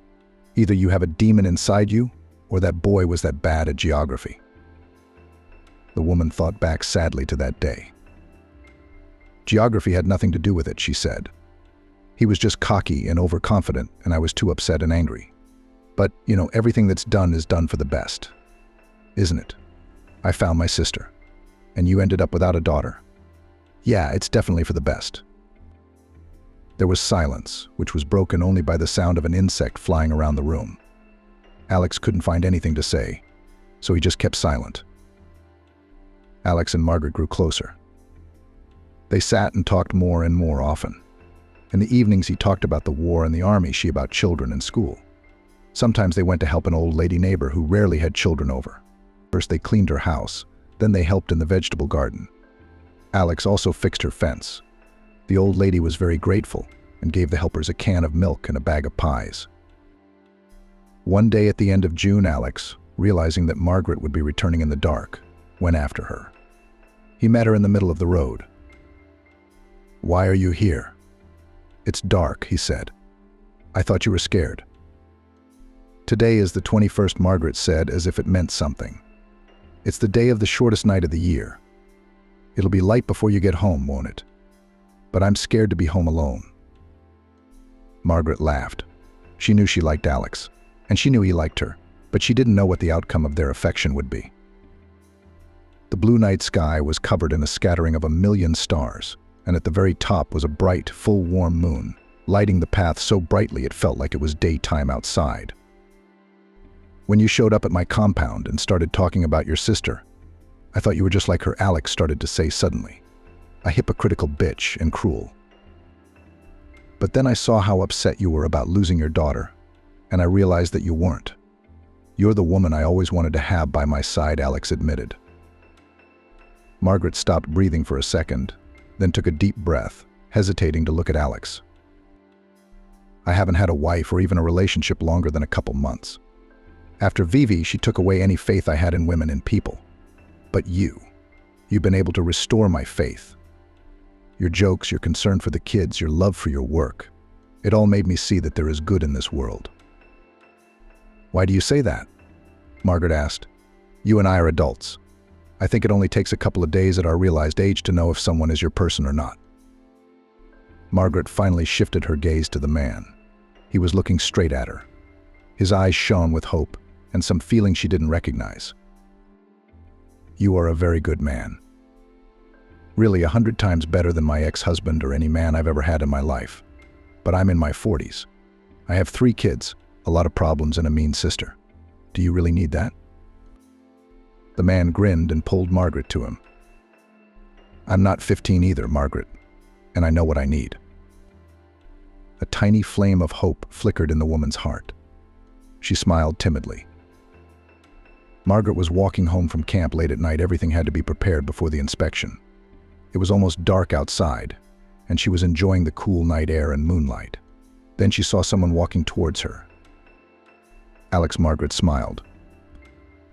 A man was walking towards her with a small bouquet of flowers in his hands. Margaret smiled, embarrassed. Are these for me? It's for the most beautiful woman in this village, Alex tilted his head and said. Margaret laughed. Yes, clever. Very clever. Thank you. Alex smiled back and put up his elbow. Margaret put her hand on it. Shall we go for a walk? Only if it's to the house. I don't have the energy at all. Here's how I can edit the continuation of the text. Can you believe we've cleaned everything we can, Margaret said. I don't think a cleaning lady cleans that much in a year. We also put on everything we can in the compound before the inspection. One time they made us clean with a jump rope. Can you believe that? Margaret laughed. And we took a test before camp that had a question about how to sanitize baby nipples. And camps from the age of 7? How stupid is that? Alex shrugged. The phone rang. Margaret pulled the phone out of her pocket and gasped. It's Kira, the woman whispered, and took a step backward out of weakness. Alex picked her up, afraid she would fall. With a trembling hand, Margaret pressed answer. Hello, Kira. Yes, me. Who are you? Where's my daughter? What? How long? Let me talk to her. Please, Kira. Margaret put the phone down and looked at Alex in confusion. Her eyes were filled with fear, pain, and confusion. She's been kidnapped, Margaret said quietly. They told me to pay $1.5 million in cash. They said they'd send me an address. We have to go to the police. Gathering, Alex said. Margaret shook her head, and the sobs came out again. They said that if I go to the police, they wouldn't spare her. Alex sighed, taking the woman under his arms and leading her home. After packing their things, they went to the city. By morning, they were already at Margaret's house. She opened the door with her key. She was greeted by Vincent and Matthew. The boys were hugging their mother and looked worried. Mom, we can't reach Linky.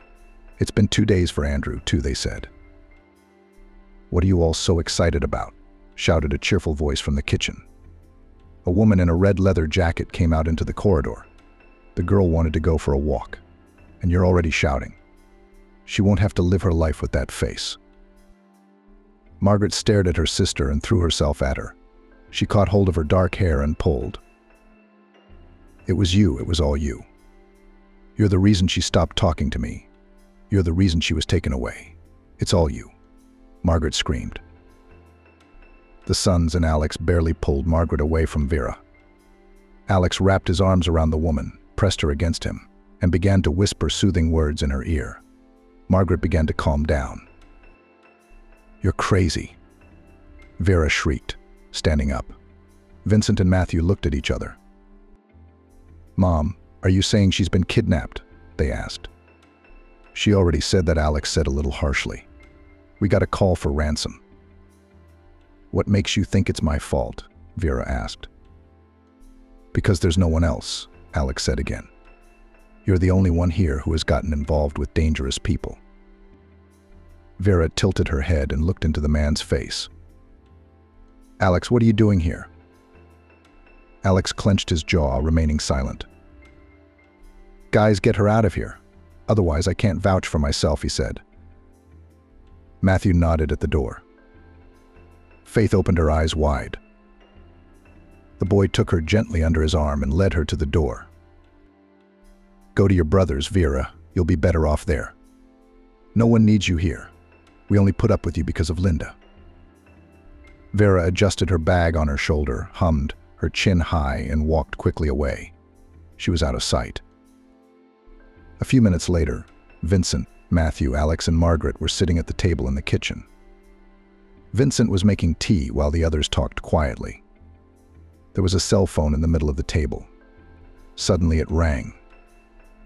Margaret grabbed it and pressed the answer button. Yes, the money. We don't have the whole amount.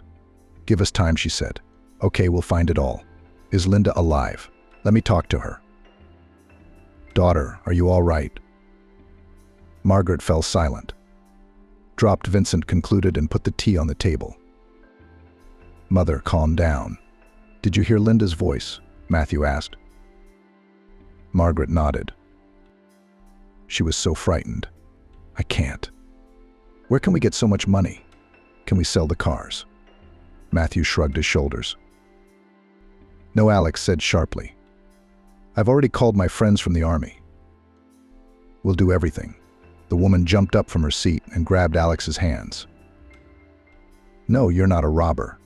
She's my daughter, but she's your daughter too, the man objected. You raised her for years, didn't you? Don't you dare, Margaret shouted. We'll find the money, we'll pay the ransom.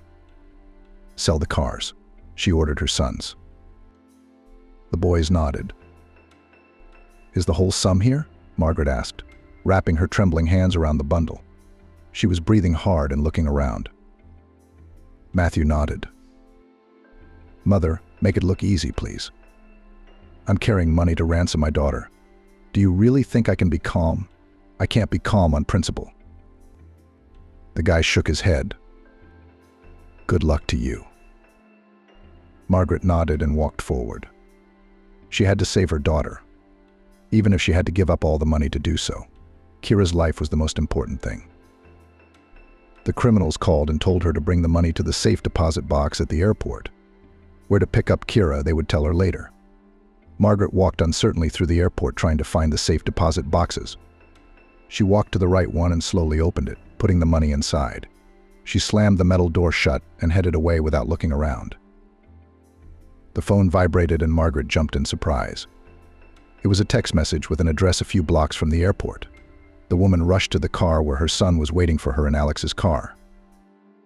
Matthew, let's go. I'll show you the way, she said.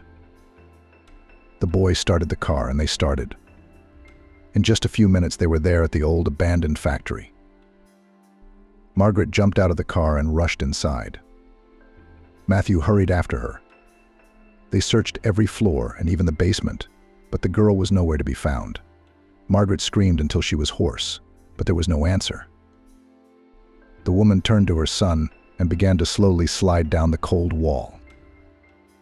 Kira is gone. We've lost her, Matthew. We've lost our little girl. Matthew, what am I going to do? She moaned. The boy looked around confused.